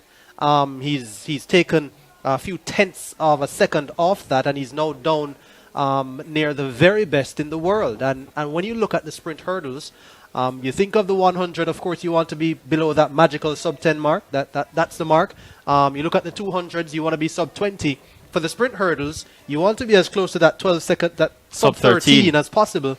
And Rashid Broadbell at 13.10, almost 13.0 now. Listen, you can only think that he's going to get better. Yeah, but what's interesting from that race with Broadbell, and he said it in the interview, he didn't want a false start. So it was evident that he slipped in the blocks, he sat back and waited on the gun instead of reacting. So he has so much more to improve on, so much more to grow from, and I think sub 13 is not too far away from his potential, but it's really great to see. It's something that I really am happy to see. And you spoke about Omar McLeod at 13.11. It is a telling sign for the world who's watching that Jamaicans are not going to roll over and play dead in sprint hurdles. America may have the best sprint hurdler right now, but a hurdle event is very uncertain, and it's all about who shows up on the day. And I think Rashid Broadbell, that youthful exuberance and that desire to want to be the best will continue to propel him to run fast. I think notoriously a bad starter is Broadbell. Generally does not get out well, and as you said, there are other areas during the race as well. I mean, he clipped a couple of hurdles, and even in that 13.15 he did the same thing. So clearly room for improvement. Clearly his coach Stephen Francis will know that as well. Yeah, because what it is, Jordan, you don't have to necessarily be the best starter in the sprint hurdles, because you think about Hansel Parchment, when he won his Olympic medal, didn't get the best of start, but he came on late. So it's how best you can develop your speed between the hurdles, how best your technique is over the hurdles, how efficient you are, and that will kind of separate you from the rest of the field. So you don't have to have the best of starts, but a good start would do you well.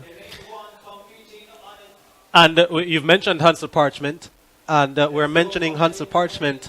We're mentioning Jamaica's strength in this event without even the likes of Hansel Parchment being at his best at the moment. And I did a story on him a few weeks ago, working in the pool. My understanding is that he's recovering from some sort of injury. And so let's see what he will produce this season. But certainly a plethora of quality talent. Rashid Broadbell, Ronald Levy, Omar McLeod, Hansel Parchment, Orlando Bennett did the sprints here. And this is the 800 meter for men. In 1, Shaquille McKay, Seth Hudson. In 2, O'Shane Contlin. In 3, Garth Abbott. In 4, Michael Mitchell. In 5, Dante Jeffrey. 6, Adrian Harris. In 7, and Royal Gordon in lane 8.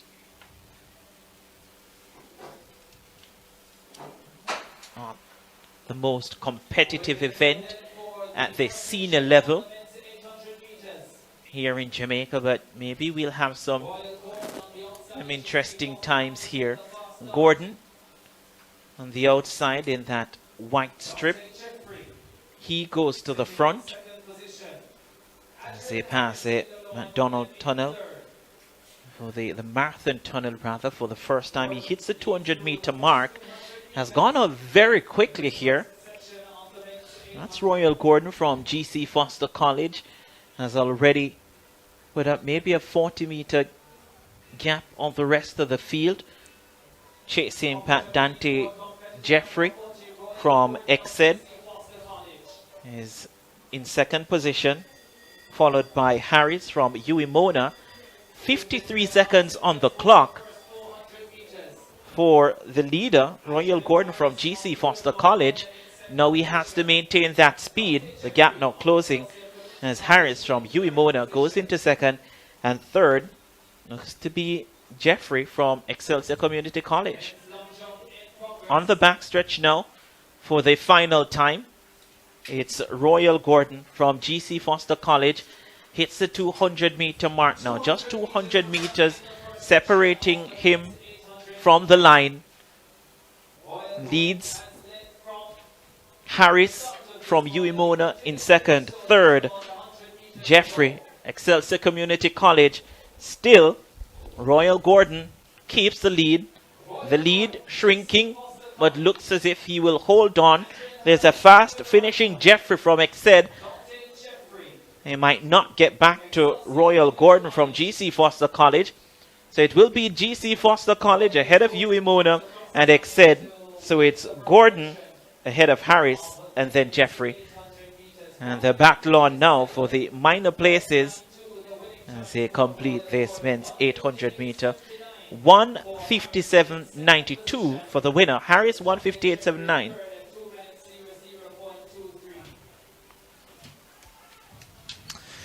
Yeah, brave running from Royal Gordon. Went out and took the pace on by himself, and it's difficult to run an event like this and run fast by yourself. 1:57. Came through at around 53 seconds at 400 meters, so the latter stages of the race taking its toll. The early pace taking its toll on him in the latter stages, so 1:57, so getting below 2 minutes. But for the men's 800 meter in Jamaica, that magic barrier is sub 1:49. Because we've seen super performances in the 800 meters in previous seasons. And so the second section about to go off. By the way, the men's long jump is going on.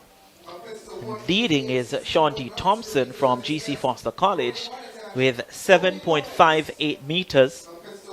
He's a fantastic jumper, long jump. I think does the triple jump as well, Sean D. Thompson from GC Foster College. A confirmation of section 1 of the men's 800 meters. Royal 1:57.92. Harris 1:58.79. And Jeffrey 2:00.23. The top three there.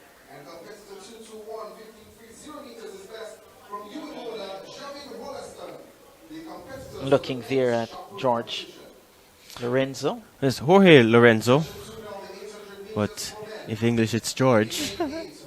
He's running for Cameron Blazers.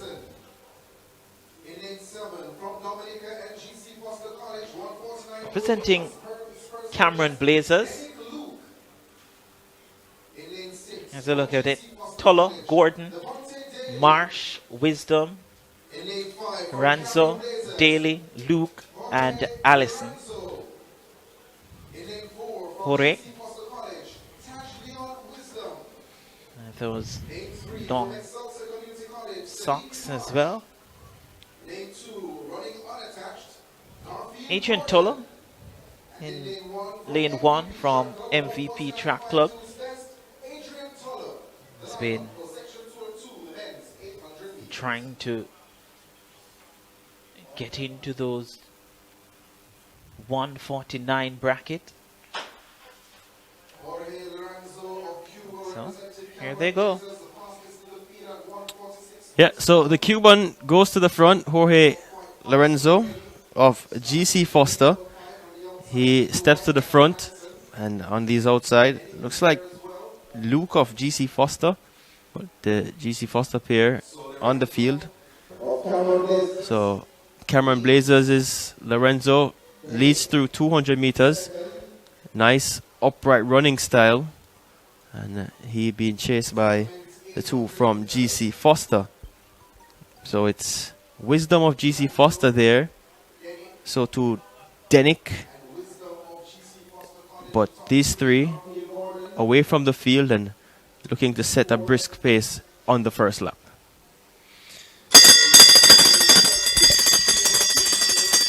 Yeah, so about 55 seconds slower than the first heat, but Lorenzo still in second.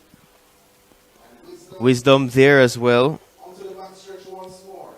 Luke, Denick, the GC Foster pair trying to get back to him, but Lorenzo looking tall, looking strong, now starting to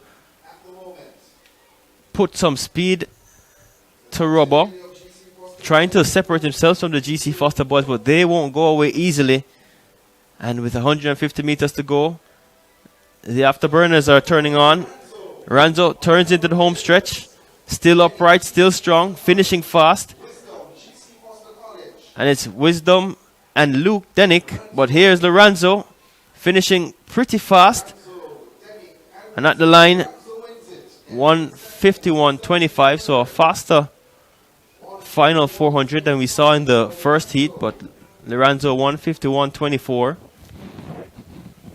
takes section 2 and came through the 400 at about 55 seconds, so a much stronger second lap.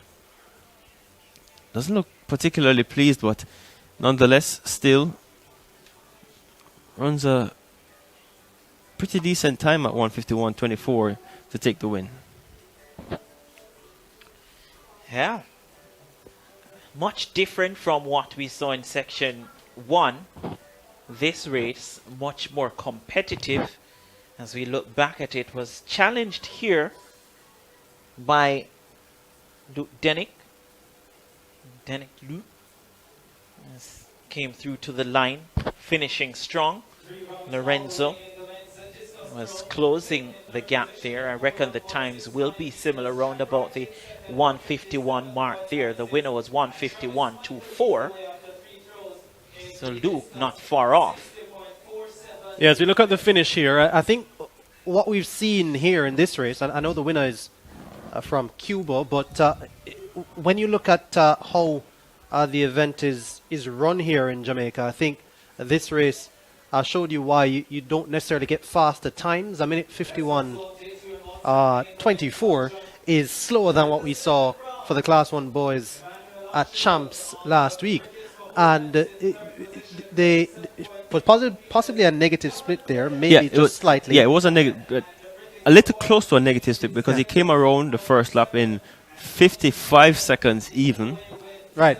So the thing about it is that I say that to say that with the way they finished doing, I think he had so much in the tank that the effort could have been distributed a little bit better, and he could have gone out harder and run a faster time.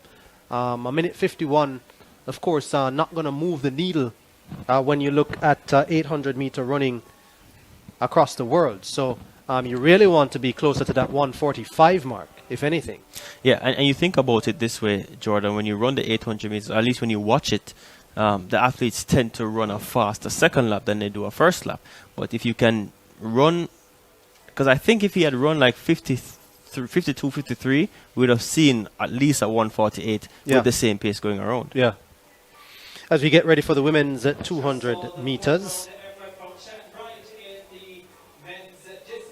And a bit of I guess a training exercise here for Shamira Williams, who turns up now having run the sprint hurdles to run the 200. McGregor as well, who was the top finisher in the women's 100 meters. Savina Muir was slated for the 100 meters this morning as well. Shabani Nanda from MVP also does the 100 meters. Yeah, we do have a few athletes who are doubling up here at this meet, and also doubling their chances of getting among the prize money on offer here. As I said, as Renardo said, I don't think the J3 has specified which events are Premier and which events are Classic, but we do know Premier events carry a winning prize. As we look at Shabani Nanda there of MVP, The winning events in the classic events carry a prize money of 100,000, and in the No, Premier, the Premier is 100,000. The right, classic and the classic 70,000 event for is first. and it's first to sixth who get prize money once they are within the standard set out by the J3s. Antonique Strawn there trains with the MVP Track Club, of course, outstanding junior from the Bahamas, world junior champion as well. Looking there at Renisha McGregor, we spoke about the 200, 400 meter strength. You saw the 100 meter speed a little bit earlier this morning. Yeah, 11:37, just outside of her 11:35 personal best. So hoping to do a quick double in the 200 meters. And not as quick as Shamira Williams, who did the 100 meter hurdles. 12.8 there. Yeah, Shamira Williams with so much range, can run the 100, can run the 200, good hurdler. I think she makes a good long jumper as well, so great range for her. And this now is Savina Muir. And she's from TAP Athletic. Confirmation now. Antonique Strawn, 3. Renisha McGregor in 4. Shamira Williams in 5. Shabani Nanda, the Indian, in lane 6. And Savina Muir from TAP Athletic in lane number 7. So Nanda, you would think that they doesn't have eyes on the prize money because she's not a Jamaican. This is Renisha McGregor. She will have eyes on the prize. Yeah, it's been running very good so far this season. And here is Antonique Strawn, still trying to rediscover her best form from what she showed potential at her junior years. And she goes in at lane 3. So a field of 5, 3 Jamaicans, 1 representative from India and the Bahamas as well. 23:10 the time, the standard. Dwayne, do we expect anybody to get there? It's going to be a little difficult, Jordan. It's not a lot of our women have run that fast this season, so it's going to be a little difficult. I suspect around 23:7, 24:1. Good start for Shamira Williams in the middle of the track. So too Shabani Nanda on the outside. Renisha McGregor gets into her running now, and Antonique Strawn tries to go with them. So it's McGregor with the advantage off the curve. Williams right there on her shoulder, but it's McGregor who sprints away now. Williams trying to get back. It's McGregor and Shamira Williams. It's going to be Renisha McGregor who's going to cross the line first, ahead of Shamira Williams. And flashes at 23 seconds flat, and now it comes back to 22.87. That is quick. Negative 0.7 meters per second, 22.99. What a fantastic performance from Renisha McGregor. That is amazing. Great start for Shamira Williams. Gets up into her running after 30 meters. A slight gap between her and McGregor, but no, the 400 meter specialist comes into the curve, straightens up, and starts to motor. And at this point, looks comfortable, but Williams mounts a challenge with 50 meters to go. But Renisha McGregor's strength and speed showing and paying dividends in the 200 meters, comes through with a fantastic 22.99. And she won the 100 meter earlier, just outside of her personal best. And she comes back less than half an hour and runs a huge personal best, 22.99. Williams in second, 23.06. And what a performance. Nanda 23.32. So great running for the ladies in the 200 meters. Antonique Strawn 23.42 and Muir 27.53. But what a run from Renisha McGregor. Well, Dwayne, you said it, that she missed her personal best. She also missed the qualifying standard or the payout standard in the 100 meters. The standard here over 200 meters, 23.10 at 22.99. Dwayne, she's in it. Yeah, she's in it. Her hands now in the cookie jar. Wow, that was a fantastic run, though. So the men's 200 meters, there are 5 sections here. This is one.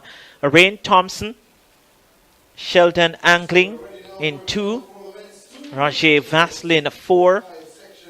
There is Stephon Peters in 5. Junior Grant in 6. Alec Cranston in 7. And Clinton Simmons in 8. Cranston did the 100 meters earlier. So to Simmons.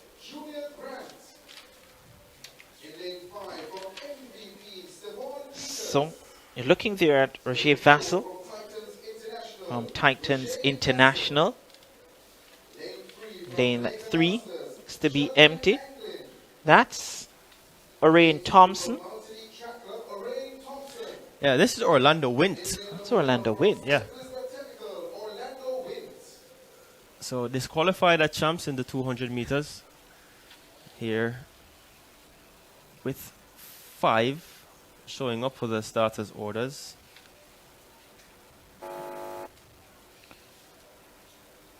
I'm still blown away by that performance by Renisha McGregor though.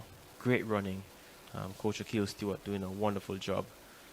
So the lanes occupied here 1, 2, 4, 6, 7. So it's Wint, Thompson, Vassell, Grant, Cranston. Sent out Alec Cranston from Stets on the outside, gets a beautiful start on the inside. Orlando Wint also from Stets leans around that bend and comes into the straightaway just ahead of the rest of the field. Here's Alex Cranston inside. Orlando Wint from Stets. It's a Stets 1-2 with Cranston getting victory at 21.15. The flash time just ahead of Wint on the inside. We wait for the confirmed time. But it's a Santa Cruz double. Cranston 21.15 for Cranston from Stets. And Wint 21.26 in second. Yeah, negative 0.1 meters per second the wind reading. Personal best at 21.15 for Cranston. And his teammate, his younger teammate on the inside, Wint 21.16. So great start for Cranston. Drives through the first part of the race. On his inside, Grant having a good run, catches up to him. But the race sharpness and race readiness of the Stets athletes on show. Wint on the inside, having a smooth turn. But Cranston here now relaxes a little. And that relaxation allows him to pull away from the rest of the field. Not on shot now. Wint on the inside, having a great run as well. So Wint and Cranston, the Stets boys, they go 1-2 with Cranston, a new personal best at 21.15 in a negative 0.1 meters per second wind speed. Also familiar sight to empty bleachers here at the National Stadium, also empty grandstand. Looking now at the athletes from section 2. That's Kashim Green from MVP.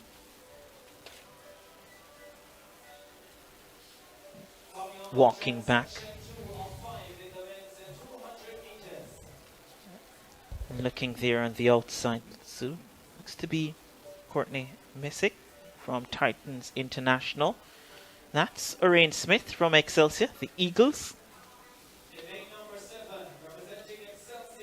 The time here for the payouts, or to be eligible for payouts, as we look at Courtney Missick from Titans, 20.70 seconds for the men.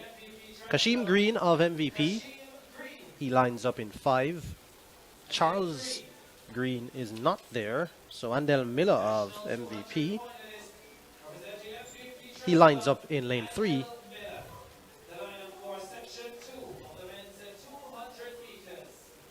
So 20.70 seconds or faster qualifies you for a share of the prize in this event. This is section 2 of 5, the men's 200. Section 1 was won in 21.15 seconds by Ali Cranston of Stets.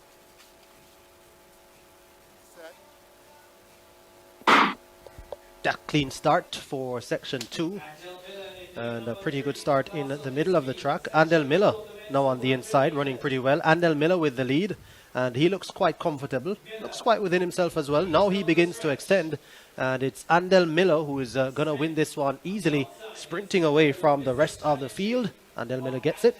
21:05 flashes on the clock.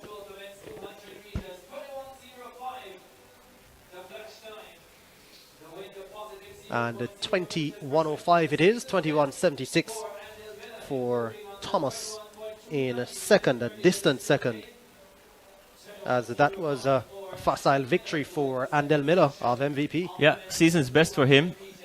Looked a little tentative at the start, but very smooth around the corner and looks composed. Doesn't look like he's sprinting that much. Just drifts into the home stretch and now starts to run. So can improve on that first 100 meters, but relaxed, composed effort from Andel Miller. 21:05 coming down from 21:27 and runs through the line. Sees the time, would have wanted to get sub 21 this morning, but nonetheless, Miller had the earlier stages of your race been faster, son, he would have probably seen a better time. So 0.0 meters per second, the win reading for section 2. Yeah, you can probably clip that, Dwayne, and say the look you give when you see that you're outside of the money. Needed to go 20.70 or quicker, and well off that mark. Just looked at the clock and realized that he wasn't there.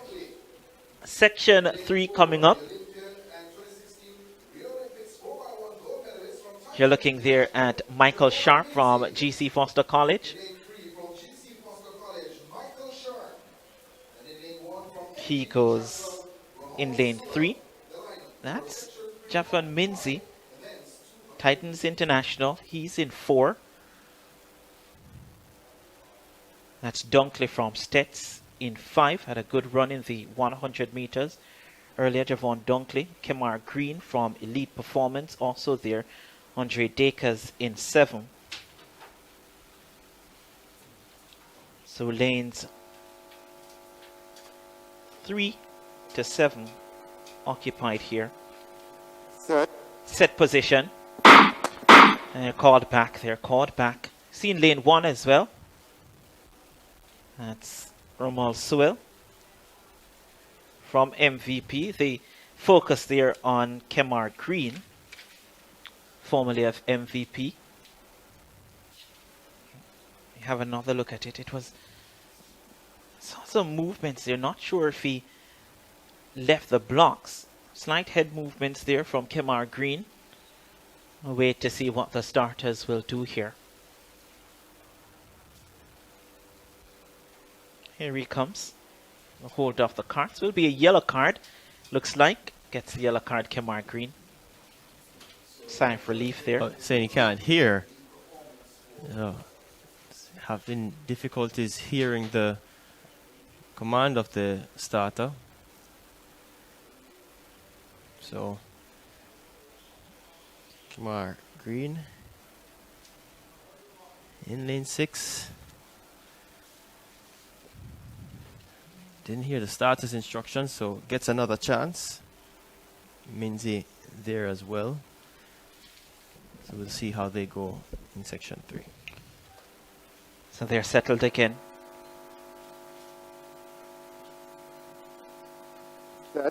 Set position. Sent away. Second time of asking. Green gets a good start. So too Javon Minzy has gone up on the shoulders of Dunkley on his outside from Stets. Dunkley left behind. Coming forward now is Michael Sharp from GC Foster College. Minzy has the lead. Sharp from GC Foster College trying to go with him on the outside. Andre Dakers trying to come into third. Minzy gets it. 21:09 the flash time. 21:05 for Javon Minzy. Yeah, negative 1.0 meters per second the wind speed. So Minzy 21:05, representing Titan International. Sharp settles for second. And good start for Dunkley. It was a schoolboy, got up to the shoulder of Green, but no, Minzy gets into his running, leans into the turn, so coaches love to see that. Doesn't drift around and leans into the curve and allows him to transition much easier. And a nice tall strides, reaching a little with each stride. I want to clean up that part of his technique. And here, knees dropping and I think trying to anticipate the line more than anything else. Well, gets 21.05.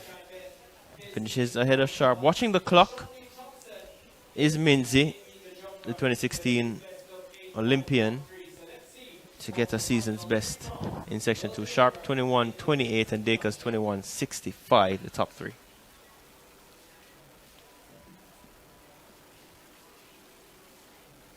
So look, so the official times now: Minzy 21.05, Sharp 21.28, Dacres 21.65, Green 21.87, Dunkley 22.04, and Sewell 23.31 in sixth there. So section 3 completed, 2 more sections to go. Looking there at Delana Williams from MVP Track Club. Yeah, represents Great Britain. Has competed here for a number of years and hoping to get back to his best form. Daniel Chambers on the outside there of Titans.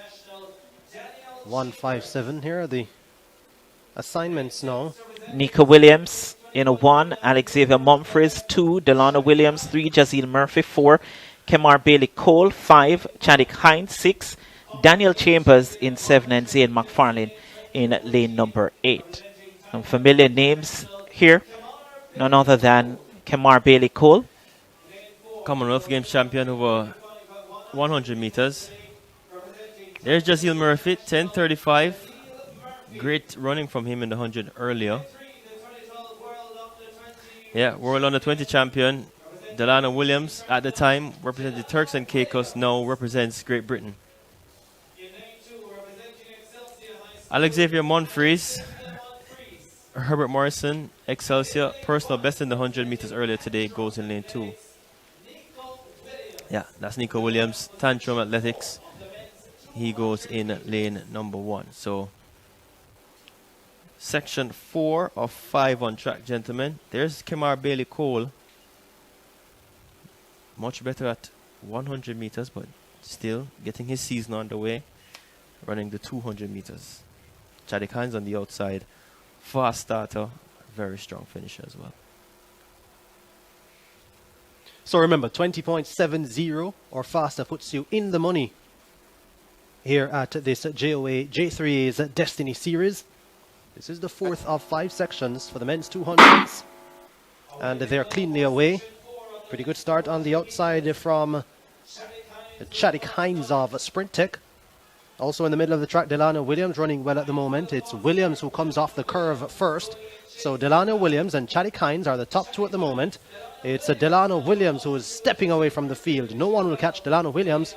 20.83 flashes. In fact, it's 20.85 on the clock. Now it comes down to 20.83. And Hines 21.10 in second.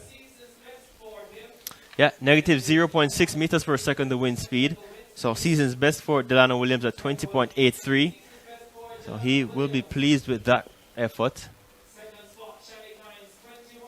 And good start on the inside for Monfries. Chadwick Hines on the outside catches up to Chambers. And here, Delano Williams starts to motor, gets into the straight behind Hines. But Delano Williams looking very technically sound here. Nice running form from him. And runs straight through the tape. Gets the season's best at 20.83. Good running from Jazeel Murphy as well. 21.29. So he's having a good day at these Olympic Development Destiny Series.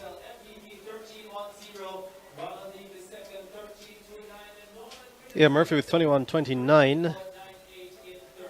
So none of them getting to that 20.70 seconds mark, which will get you in the money. The fastest time so far, though, Delano Williams at 20.83.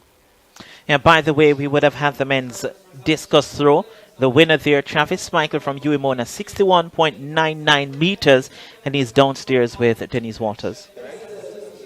All right, Travis, 61.99 on your final attempt. What was going on with you down there? Well, I mean, today is my season opener, so it was just really to come out and get a mark, see where I am, and build from there. All right, what are the things that you need to go back and work on? Repeat it? What are the things that you need to go back and work on? Basic fundamentals in the technique, staying on the ground longer, being more aggressive in the center. I mean, overall, I am not too happy, but I'm okay with the performance. As I said, it's my first competition, and as athletes, we need multiple competitions to improve the competition fitness. So I'm okay. What are your thoughts on these series that the J3As are putting on, and some of them, they give out a payday? You certainly have made the mark for the discus. You know what's so funny? Up until yesterday, I didn't even realize it was a prize event. But I mean, looking on what the J3A team is doing, it's very impressive. It's going to motivate the athletes to want to perform better if there are marks and there's money involved. So I think it's a good move, especially in this time for COVID, where some of the athletes who probably don't have a sponsorship or don't have any sort of financial aid to come out here and try and make some money. All right, Travis, thank you and all the Thank best. you. It's back to you, Renardo. And here's the throw, 61.99 meters, just shy of 62 meters there from Travis Michael to win the men's discus throw event. Yeah, as you said, season opener for him, and expecting him to get better as the season progresses. This is the final section. Williams, Howell, Golson, Romario Williams, Brendan Rodney, Taekwondo Tracy, Anthony Carpenter, and Malik James King. Final section of the men's 200 meters. All 8 competitors. Set position now. Sent away, first time of asking. A good start for Brendan Rodney from Sprint Tech. Romario Williams also going well. It's Romario Williams with a slight advantage over Brendan Rodney. These two shoulder to shoulder, bicep to bicep. Taekwondo Tracy trying to come on late. Tracy comes on late and might have nipped it at the end. 20.51 the flash time. A big money run here from Taekwondo Tracy. We wait for the official time for the winner. Left it late, not too late. 20.47 for Tracy. Rodney 20.51 and Williams 20.55. Show me the money. Yeah, negative 0.1 meters per second for Taekwondo Tracy. And he gets 20.47, and that's the sign of a champion, national champion over 100 meters. Gets a great start, gets up to the shoulder of Carpenter, and nice running from him. On the inside, Williams of GC Foster, well, Sprint Tech, Soto Rodney, those two train together. And at this point, they look very, very good. Rodney and Williams. Tracy left behind about 3 or so meters, but no, grits his teeth and puts the pedal to the metal and grinds his way back to the front. Gets by Williams, no, gets by Rodney, eases across, 20.47. And for him, that's money in the bank. And he produces a brilliant, brilliant performance at 20.45. At 25.1 for Rodney, 25.5 for Romario Williams, 29.2 for Carpenter, Golson 21.34, Malik James King, 400 meter hurdler 21.86, Howell 23.88, and Williams, that's Rasheem Williams, 27.29.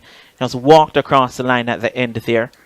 Yeah, and only 2 eligible for the prize money in that event, as Brendan Rodney, though training here, represents Canada at the senior level. So by the way, the women's 200 meters was a classic race or a classic event. which means that the top prize there is 70,000 as opposed to $100,000. Renisha McGregor from UA, 22.99, going below that 23.10. And also Shamir Williams from Elite Performance, 23.06. So those, the top two there, and the top two will be paid here, making the standard.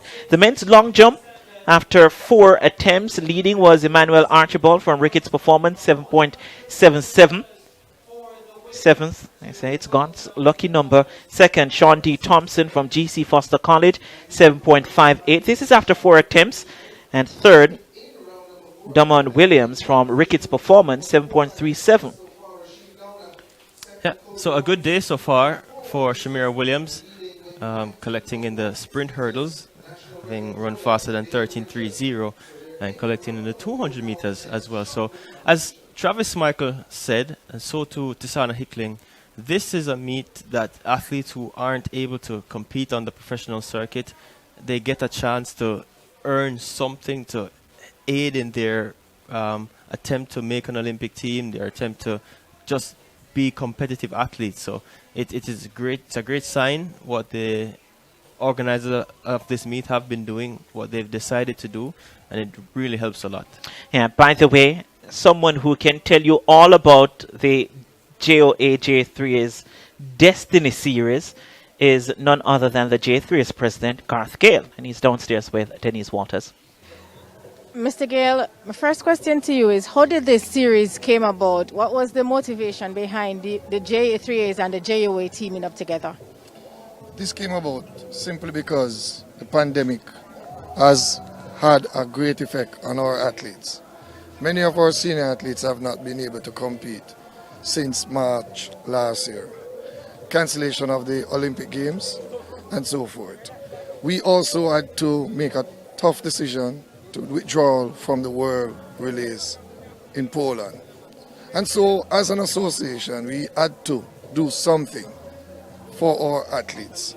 And so it was a no-brainer when we presented this option to the Jamaica Olympic Association. And so together we were able to make it happen. And we promise that come next year, it will be even bigger and better. All right. The races have been divided into classic and premier standards. What are the races today that are the classic races, and what are the ones that are premium? Well, we have selected, as you know, the disciplines in track and field are wide and varied. And so we have selected those events that we deemed the events that we would like to continue our dominance and to show our prowess at world events. And so we selected in the first event today a series of events. They are placed in various categories. Next week we will rotate events. And so for the 4 series, we intend to ensure that at least we cover a spectrum of the track and field disciplines. All right, a number or a set amount have been set out for athletes who've made a particular standard, because there are times that they have to meet in order to get a payout. But if the standards haven't been met, how will that money be redistributed among the athletes? Well, the committee is reviewing that, because you know, it is all about the athletes first and foremost, I must say that. And so we will review this week's first edition, and then we will decide on the way forward next week and the following week. But it's all about ensuring that we provide assistance as best as we can in promoting competition as well, because that's what has made us who we are and placed us third in the world. And so it's just an initiative, incentive initiative to help our athletes along the way as we get them back in good shape and readiness for Tokyo and beyond. So there are concerns that the athletes may not be in the shape, especially some of our sprinters, when you see other athletes across the world, especially the Americans, putting times on the board. Based on your observation, though, do you think we're heading in or on the right path? I would say yes. If you have been following the series of our qualifying meets, For each week, our athletes, our senior athletes, as well as our juniors, are in competition. The performance has been getting better and better. And so today in this series, the Olympic destiny wasn't to say to our athletes, hello, you must do this. No, we just are giving an encouragement and giving a form of setting the bar for them to aim at. And we believe that it is doable and it is something to which we believe they can strive to and accomplish. All right, you mentioned our junior athletes. Of course, Sachin Dennis, he won one of the 100 meters for men. He's a junior. Will he be able to be paid from the series, or will there be some way that the J3As will reward him? We have had many of our juniors before Sachin who would have competed in events that has incentive packages. And so there is a way in which he will be able to still get the benefit but not use it immediately, so that if he chooses to go on to college, if he's able to easily can qualify for a scholarship as we speak. However, he has that choice of which direction he wishes to go beyond competition this year. And so we want to at least ensure that guidance is given to ensure that he's not denied a collegiate career if he so wishes, or if he chooses to go straight into the professional ranks. So all of those, he has options, and his handlers, who I know very well, will manage it and manage him carefully. All right, going back to But we are happy for juniors. Our record has shown over the years. Even we have just lost a stalwart in Nevermind. And while he was a student at Excelsior, he was an Olympian as well. And we have had so many. Trevor Campbell of Kingston College, and I could name so many of them. Raymond Stewart of Camperdown. All would have, and Donald Quarry. Juliet Cuthbert. Yes, Donald Quarry, who while as a schoolboy would have made an Olympic team. And so we are always happy that our juniors continue to pick their talents against the senior athletes. And usually we're always pleased with the results. All right, let me go back to an earlier question, because you did say, track and field discipline is wide and varied. A few field events and mostly sprints were selected as the classic and premier events. Why were those the ones selected? No, as I said earlier, the aim is not to be biased against the field. Because next week, I'm guaranteeing that you will see a few of our field events being placed in the higher category. I guarantee you will see that. So each week we rotate events. And as you know, we would have been aware that several of our senior athletes are now competing in Europe and in the United States. So we also took that into consideration, because they have to ensure that they maintain their contractual arrangements with their international brand company. And so we are also cognizant of that. And next week, I guarantee you, Jamaica, come on, tune into TVJ, because you will see excellent performances on the track as well in the field. All right, thank you, Mr. Gale. It's back to you, Renardo. Pleasure. You heard there from the man himself. Garth Gale, the president of the J3, spoke about junior athletes and doing well against their seniors. And Nevermind comes to mind, Jordan, who passed away earlier this week, a few days ago, who while at Excelsior came and competed and beat his seniors, and then went to the Olympic Games and represented Jamaica there. So it's a host of names that you can call as juniors, as youngsters, who competed against their seniors. But this a fantastic initiative, and it's something that you might look at it now and say it should have happened maybe a couple of years ago as well. Well, no time like the present. And as we've heard some of the athletes express, there are a few athletes as we speak now in the UK getting ready to compete at the first Diamond League meet of the season in Gateshead tomorrow. But as we know so well, is that so many of the athletes here don't have the opportunity. They're not quite at that level yet. And so They don't have the opportunity to represent at those Diamond League events. And so this represents a great opportunity for them to, one, be competitive, and two, get a chance to earn some money. Yeah, and if you give the athletes an opportunity to earn some money, I'm pretty sure that they will take it up, because there isn't a lot of occasions where they can do that. So this is the men's 400-meter hurdles. Away in Russell, in 3, Shane Levy. In 4, Malik James King, who just contested the 200 meters. He goes in 5, and Troy White, in lane number 6. So athletes locally, as you look there at White, would have to wait until the Racers Grand Prix or the Jamaica Invitational to earn money locally from a meet. And you're competing for spots against international athletes, but now you get an opportunity where there are international athletes here, but there are more local athletes present, and you get the opportunity to earn. My very good friend Dwayne Extall, as you look at Malik James King there, would love to compete in the 400 meter, 200 meter every week and trying to win each. Yeah, when I saw the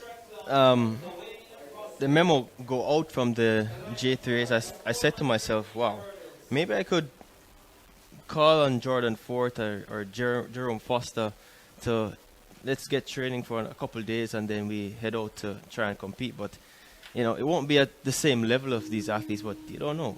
One good run could spring us $50,000 and, you know, we share it. I reckon they will have to have a media race. Yeah, and I wish they would have a media race, because I'm up for that. I'm not. Well, you need to. No shame in that. If they put money on the line, I'm sure you would.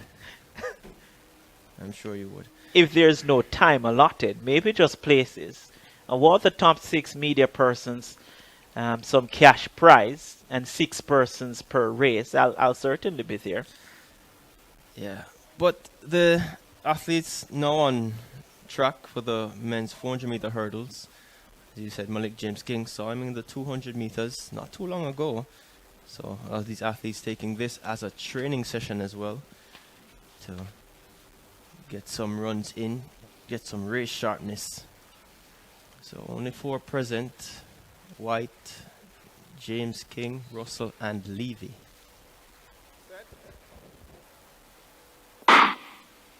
So this not one of the prize events here at this first meet, but as we heard from Garth Gale, those events will be rotated as we look at a pretty good start from Levy of UE, also Owen Russell of Racers. It's Russell of Racers with the advantage now based on the stagger.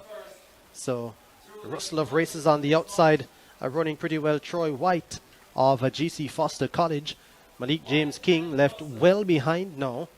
So it is Troy White of GC Foster College and Russell getting over the hurdles just about the same time. White has the slight advantage now. One more hurdle to clear. Troy White is in control at the moment. Clips the final hurdle, but I don't think they'll get back to him. It's Troy White of GC Foster who gets it 50.95 seconds. 50.96 now for Troy White. Yep, 59.6 for White, and big personal best down from 52.8. So that's a big performance. Here at the top of the corner, comes off hurdle number 8 in front, reaches for hurdle number 9. Nice technique, but still a little raggedy, a little slow between the hurdles. Nice alternating over hurdles 8, 9, and 10, and gets off the last barrier and sprints to the line for a new personal best, 50.96 there.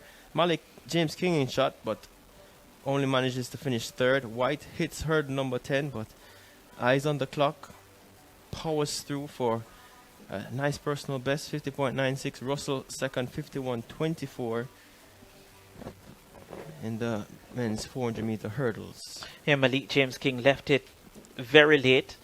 Of course, did the 200 meters a couple of minutes ago, so hasn't recovered enough, but that's usually his thing anyway. Normally tries to run on late in the 400-meter hurdles. Now, well, the hurdles will be removed. It'll be the 400-meter flat event, and this will close out the first meet of the series.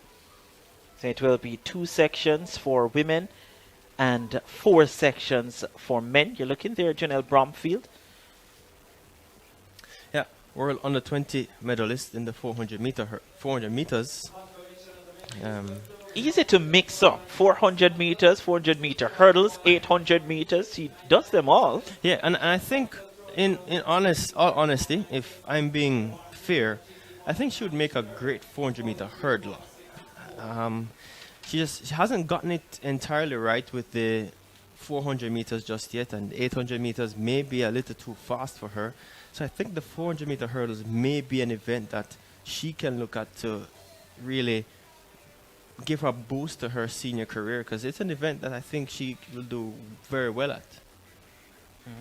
And certainly we've seen athletes make the move down or make the move up switching event. I think Cunningham comes to mind, was trying in the 800 meters. Ricardo Cunningham for a number of years couldn't get that standard. Yeah. Came down to the 400 meter hurdles. And it paid dividends, man. It did. Yeah, so I'd love to see that. But Janelle Bromfield still with great quality. Their 2017 World Championship bronze medalist, Ristanana Bailey Cole now. Not Ristanana Tracy Bailey Cole. That's a mouthful. So here, opening her season at 400 meters. Here, Janelle Bromfield, also world under 20 medalist at 400 meters. Now at the UTEC MVP base. So Bromfield, the decorated high school career. Here is Rochelle Clayton, 2019 bronze medalist at the 400 meter hurdles. Have seen some clips of her on social media, looking very, very sharp and very strong in training. And you talk about athletes switching event. I remember her running the 400 meters. I remember her doing the 200 meters as well for Mona at Intercol. And she has now found her event, which is a 400 meter hurdles. You're looking there at lane 2, and Safia Hines, and that's Rochelle Clayton, bronze medalist, 400 meter hurdles at the World Championships in 2019. Set position now. Now they're sent away. This is a 400 meter dash on the outside. In lane 7, Ristanana Bailey Cole. Her sister Nikita Tracy was supposed to be in this race. She hasn't reported. No, the front 3 ladies, Rochelle Clayton also there with Janelle Bromfield. And seems as if Safia Hines has stopped on the back stretch. 200 meters to go. Coming forward now, that's Janelle Bromfield, just ahead of Rochelle Clayton. Bromfield leads. Will lead them into the straightaway. This now is when Rochelle Clayton tries to get into a running. Behind, to the left of the shot, that's Ristanana Bailey Cole. But Janelle Bromfield with the lead will come away with the win ahead of Rochelle Clayton, with Bailey Cole finishing third. 52.73 on the clock, 52.70 for Janelle Bromfield. So the time 52.20 is what they're aiming for to be in the money here. So outside of that for Bromfield, but a well-timed race, Dwayne. Yeah, responded well at 150 meters when she felt the pressure from Clayton, and now runs into the turn and looks strong, eyes down the track and head back just a little.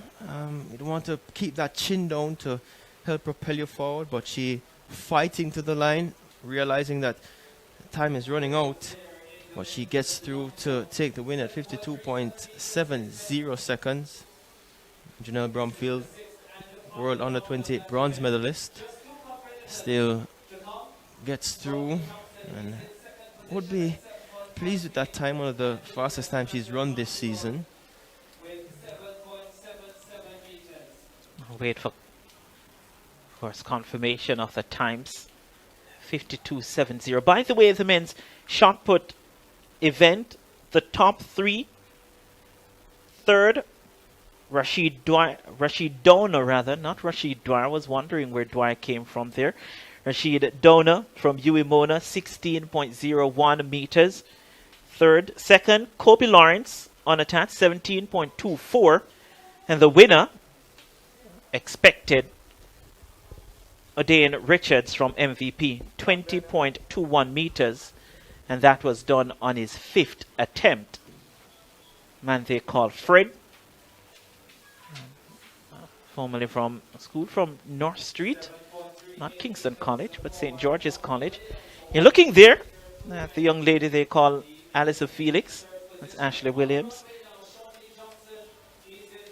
She is from GC Foster College. She'll go in lane 8. Has run some good 400s this season, but still, like most of the athletes in her batch, still trying to find their footing at the senior level. This is Tovia Jenkins, Sprint Tech. Great to see this lady out. Christine Day, 2015 World Relay gold medalist, a relay gold medalist from the World Championship. So, Candice McLeod has been running very strong this season. PBs at 200, PBs at 400, having a great season so far. So this is the 400 meter World Under 20 champion from 2016, Tiffany James Rose. Here, Commonwealth Games silver medalist from 2018, Anastasia Leroy, competitor 134. Here, Samantha Curtis, 167. And in lane 1, Tara Burt. She represents Falcon Empire. Yeah, Candice McLeod, formerly of Papine High School, was training at UTEC before going over to Uemona. Remember, she was voted as the UE Female Sports or the Sportswoman of the Year. First Jamaican woman to win gold at the gold in the 400 meters at the world level. But Candice McLeod has been looking very good this season. Set. Clean start. Who gets the best start? A pretty good start so far for Candice McLeod in the red of Uemona. So too Tiffany James Rose, just on her inside. Christine Day has made a pretty brisk start as they go up the backstretch now. It is Candice McLeod, who I reckon has a slight advantage. Christine Day running pretty well at the moment. Ashley Williams on the outside, running blind at the moment, trying to keep pace with the rest of the competitors. But it is Candice McLeod who steps forward now, and she's pulling Tiffany James Rose with her off the curve. She'll swing into the straight ahead. Candice McLeod of Uemona and Tiffany James Rose are running pretty well. Tovia Jenkins on the outside, getting back to them as well. Those three, the top three at the moment. But it is Candice McLeod who will go through to get it. And Tovia Jenkins second. And James Rose, finishing in third. 51.11 on the clock downstairs for Candice McLeod. She's pretty happy with that. That should be her best performance in her life. 51.12. Candice McLeod has now run 3 personal bests in a row. She comes into the stretch looking very strong. A 400 meter hurdler in previous seasons, but now is finding her form at 400 meters, 51, and it's just super fabulous for her. She looking strong. Jenkins 51.54 personal best for her. 51.66 for Tiffany James Rose. Great performance for the top 3 ladies. They under that 51.7 to get the prize money. But Candice McLeod has looked superb this season, and with hopes of making her first Olympic team, she continues to improve.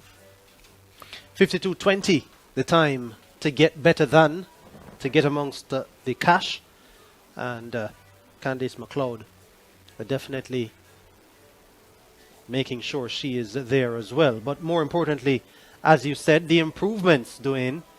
I mean, you look at where she's coming from, unfancied from Papine, Yeah. goes to MVP, there and thereabouts, and what the improvement she's made over the past year alone, let alone even 2 years, has been remarkable. Yeah, and this season has just been a revelation for her. She's gotten faster over 200 meters, gotten stronger over 400 meters, and I think she continues to improve because she is trusting her coach Fitz Coleman because he's doing such a wonderful job with them. And I think this may be the year for her to make her first senior team. Would have been her first senior appearance had they gone to the World Relays, but nonetheless she is getting the job done, and it's really great to see. And I hope she has the same form going into the Olympic trials and gets a chance to make the team. Yeah, you're looking there at section 1 of 4 men's 400 meters. And getting ready. Just saw a shot of Dean Richards, the winner of the men's shot put. That's Glenmore Biggs. They call him Pops. Crowd favorite. Well, at least. Well, the crowd is here. Yeah. Probably not a crowd favorite here. Core weight going unattached. So, yep, Glenmore Biggs off the MVP out in lane 8. They're going to be introduced to the fellow competitors, the officials, or here. The focus on Glenmore Biggs from MVP. Lane 7 is empty. Santee Gordon should have been there. That's core weight. Goes in 6. Shane Green.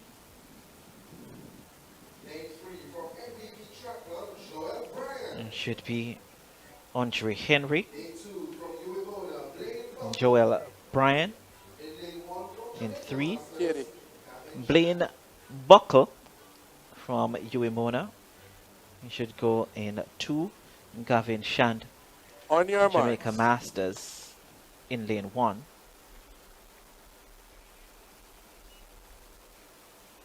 There. Settled here. 4 sections.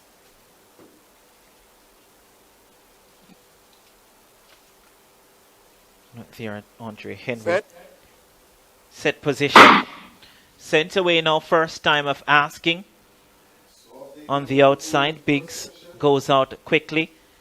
Andre Henry, unattached in the middle of the pack in that maroon and gold, has gone out fast as well. Core weight in that blue leads them as they pass the marathon tunnel. They hit the 200-meter mark now. Gavin Shand from Jamaica Masters left behind. Blaine Buckle trying to get into the picture, but it's Andre Henry who has the lead. In lane 2, Buckle from Uemona starting to come forward. He leads ahead of Andre Henry. So it's Buckle over Henry. And then coming forward, Gavin Shand into 3rd. So Blaine Buckle from UWI Mona will get the win ahead of Andre Henry. And then Shand from Jamaica Masters in lane 1 comes through for 3rd. 51.51 for the winner. Yeah. Buckle, the winner there, showing Bryant at 51.5. But Buckle, the winner, and the early pace taking a toll on Henry. Buckled under the pressure. And Blaine, Buckle of Uemona, stronger in the latter stages of the race, comes through to get the win at 51.51. Sees the line, loses form and loses his momentum, but wins the race nonetheless as he takes section 1. Eyes on the clock. It's a race against time, and he gets the win in section number 1. Yeah, by the way, we spoke earlier about Dean Richards, who won the men's shot put event. Guess what? He's standing beside Dennis Waters. Then 22-1 on your penultimate attempt. What was 20.2. 20.21. Yeah, 22-1. Oh my word. 20.21 on your penultimate attempt. What were the positives you took from out there today? Oh, it's a work in progress. The weather was good. The conditions for competing was good as well. I got 1 out of the 6, sorry, over 20. So I'm happy. Congrats on your win and all the best. Yeah, man. Thank you So very back much. to you, Renardo. The man they call Fred. Very humble. Humorous as well. Man, Dean Richards.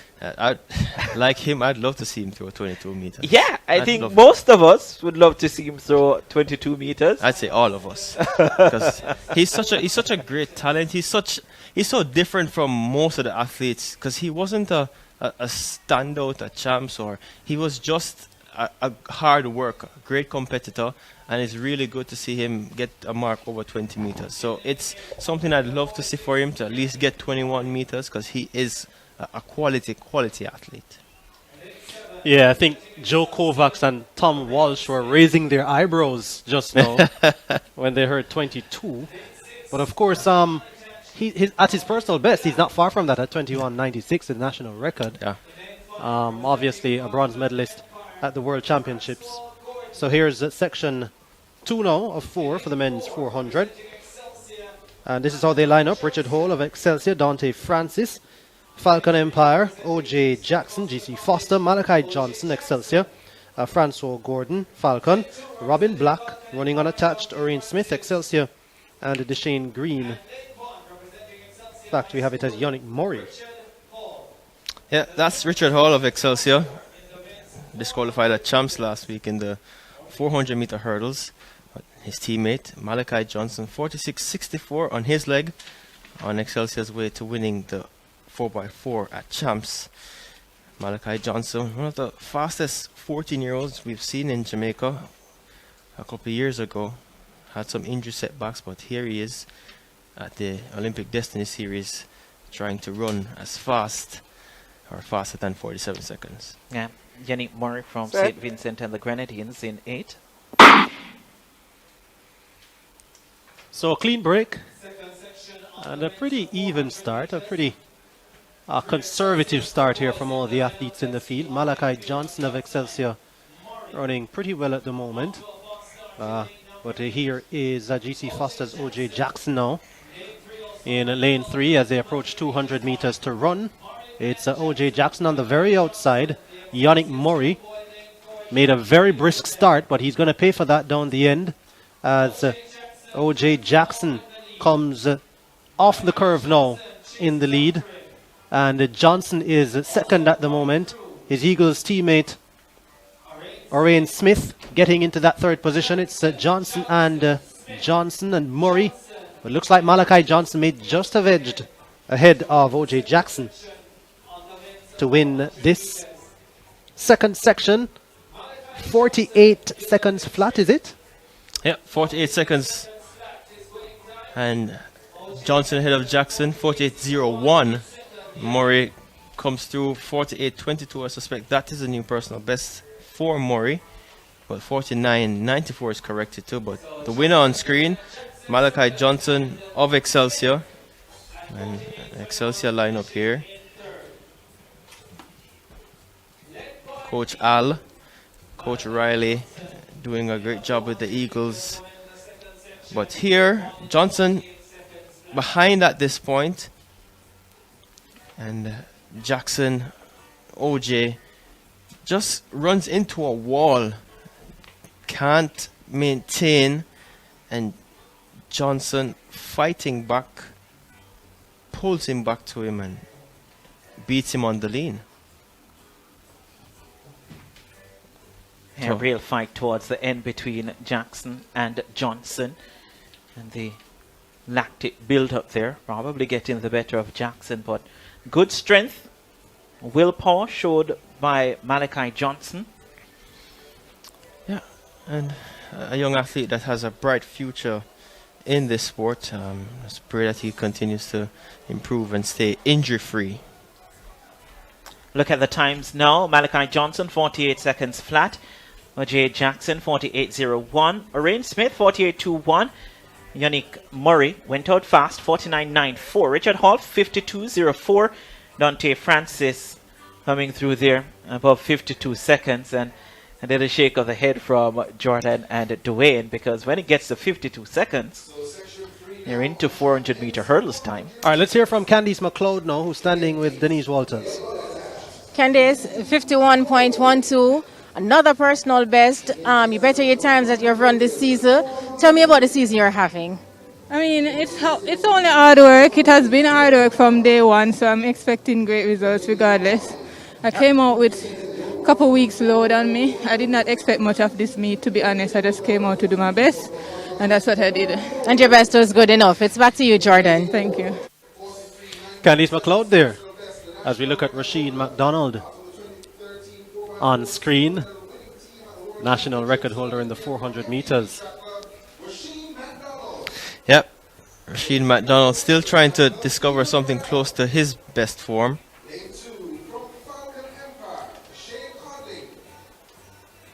And you saw here in lane 2, Machine Cotlin and Tajay Richards from Excelsior in lane 1. This is the penultimate section of this 400 meter dash. It's also the penultimate race of the first week. Confirmation: Richard, Contlin, Burrell, McDonald, Murray, Barnes, Henry, and Holloway.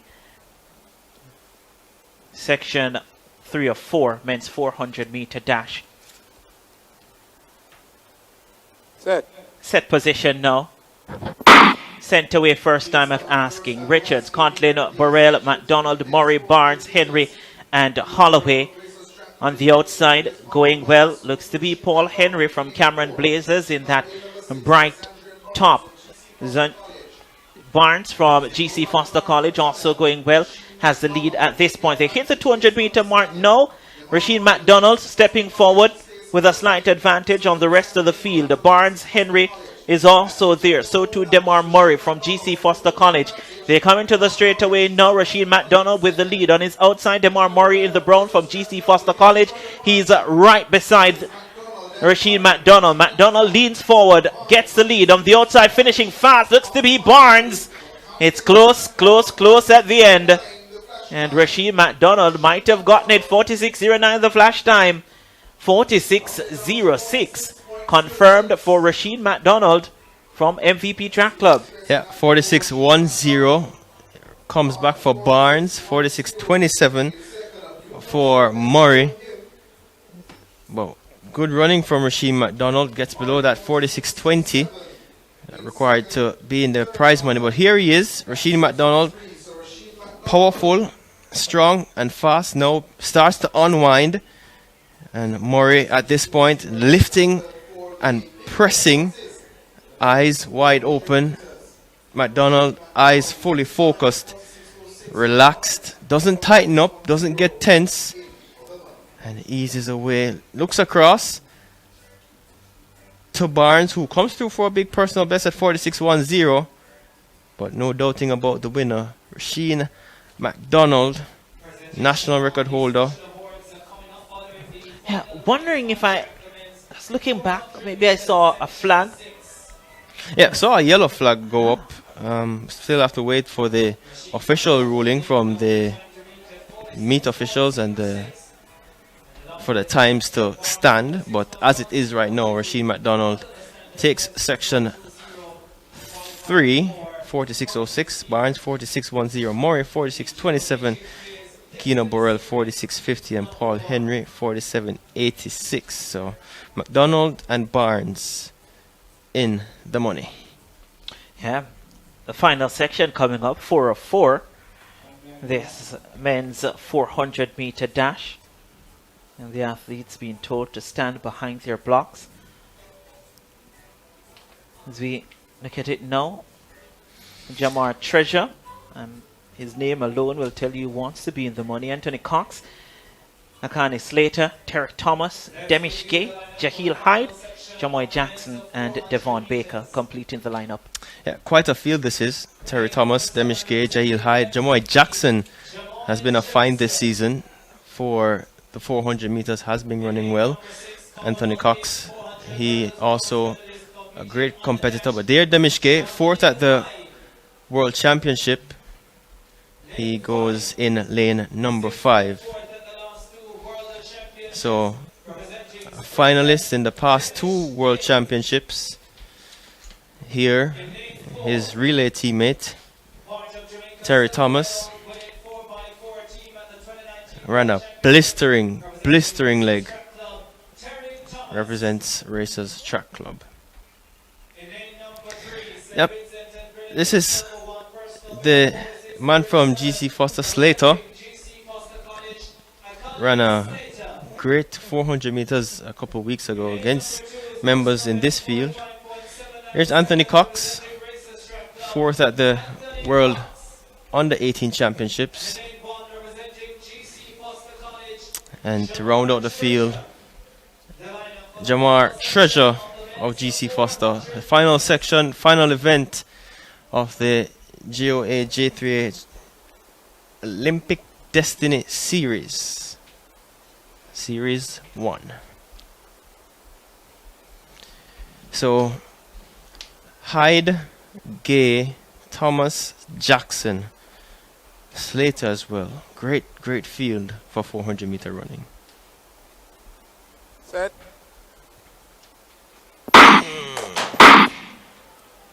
The second gun, some in lane 6. That's Jail Hyde. Looked to, well, he was on the track, so I don't know if he actually fell. Yeah, looked a little uncomfortable in the set position, so may have fell from the blocks. The official goes over to issue the,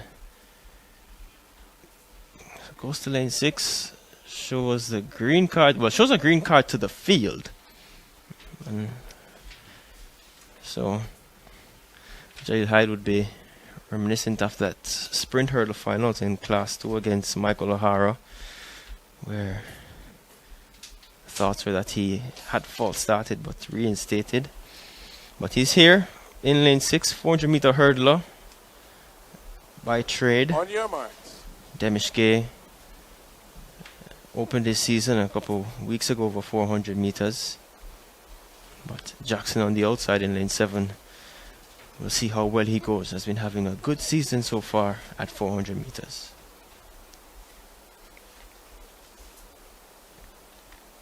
Set. So away cleanly this time. And Jail Hyde has gone out briskly. Demish Gay quite conservative over this first 120 meters. It's Hyde already past Jackson on his outside. It's Hyde who has a slight advantage at the moment. Demish Gay now comes back into the picture as they go around the top curve now. It's Hyde and Demish Gay. And on the inside, Terry Thomas trying to get back at them. So Jail Hyde continues to lead as they come into the straight. Here comes Demish Gay now. So Demish Gay steps forward. He's going to take the lead now. Hyde falls back to second. Slater on the inside. Anthony Cox finishing fast. It's going to be Demish Gay that gets it. 45.85. Yeah, so season's best there, Jordan. 45.85. 45.84 officially for Demish Gay. Slater 46.15. Hyde 46.23. So the St. Vincent man 46.15. Hyde 46.23, but Gay 45.84, and deceptively fast is Demish Gay. You don't know how quick he is until he gets in the home stretch and has Jail Hyde in his sights. Looks down the track, Hyde head down, chin down. A good opener last week, 46.47 2 weeks ago. So good running from Hyde, but no doubting about the quality of the World Championship finalist Demish Gay. 45.84 the time adjusted to, so he gets through to a great performance, season's best for him.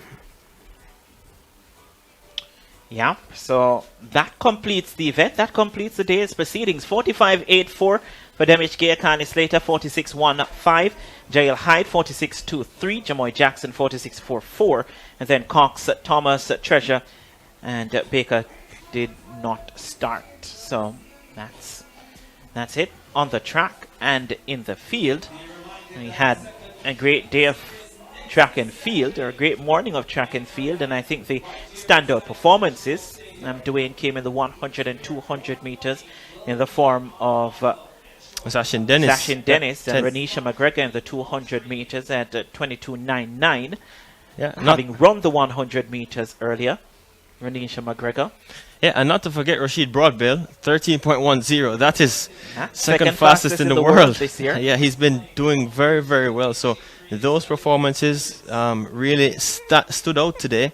We had some good personal best performances from the likes of Candice McLeod as well, who ran a brilliant 400 meters. So a lot of good things coming out of this meet, and it's great to see our athletes getting a chance to compete, because when they compete, we definitely know that it will help them to be sharp, it will help them to be ready, it will help them to feel the urge to compete. And with the format as it is now, I think it's really encouraging for the athletes to come out and give the best that they can.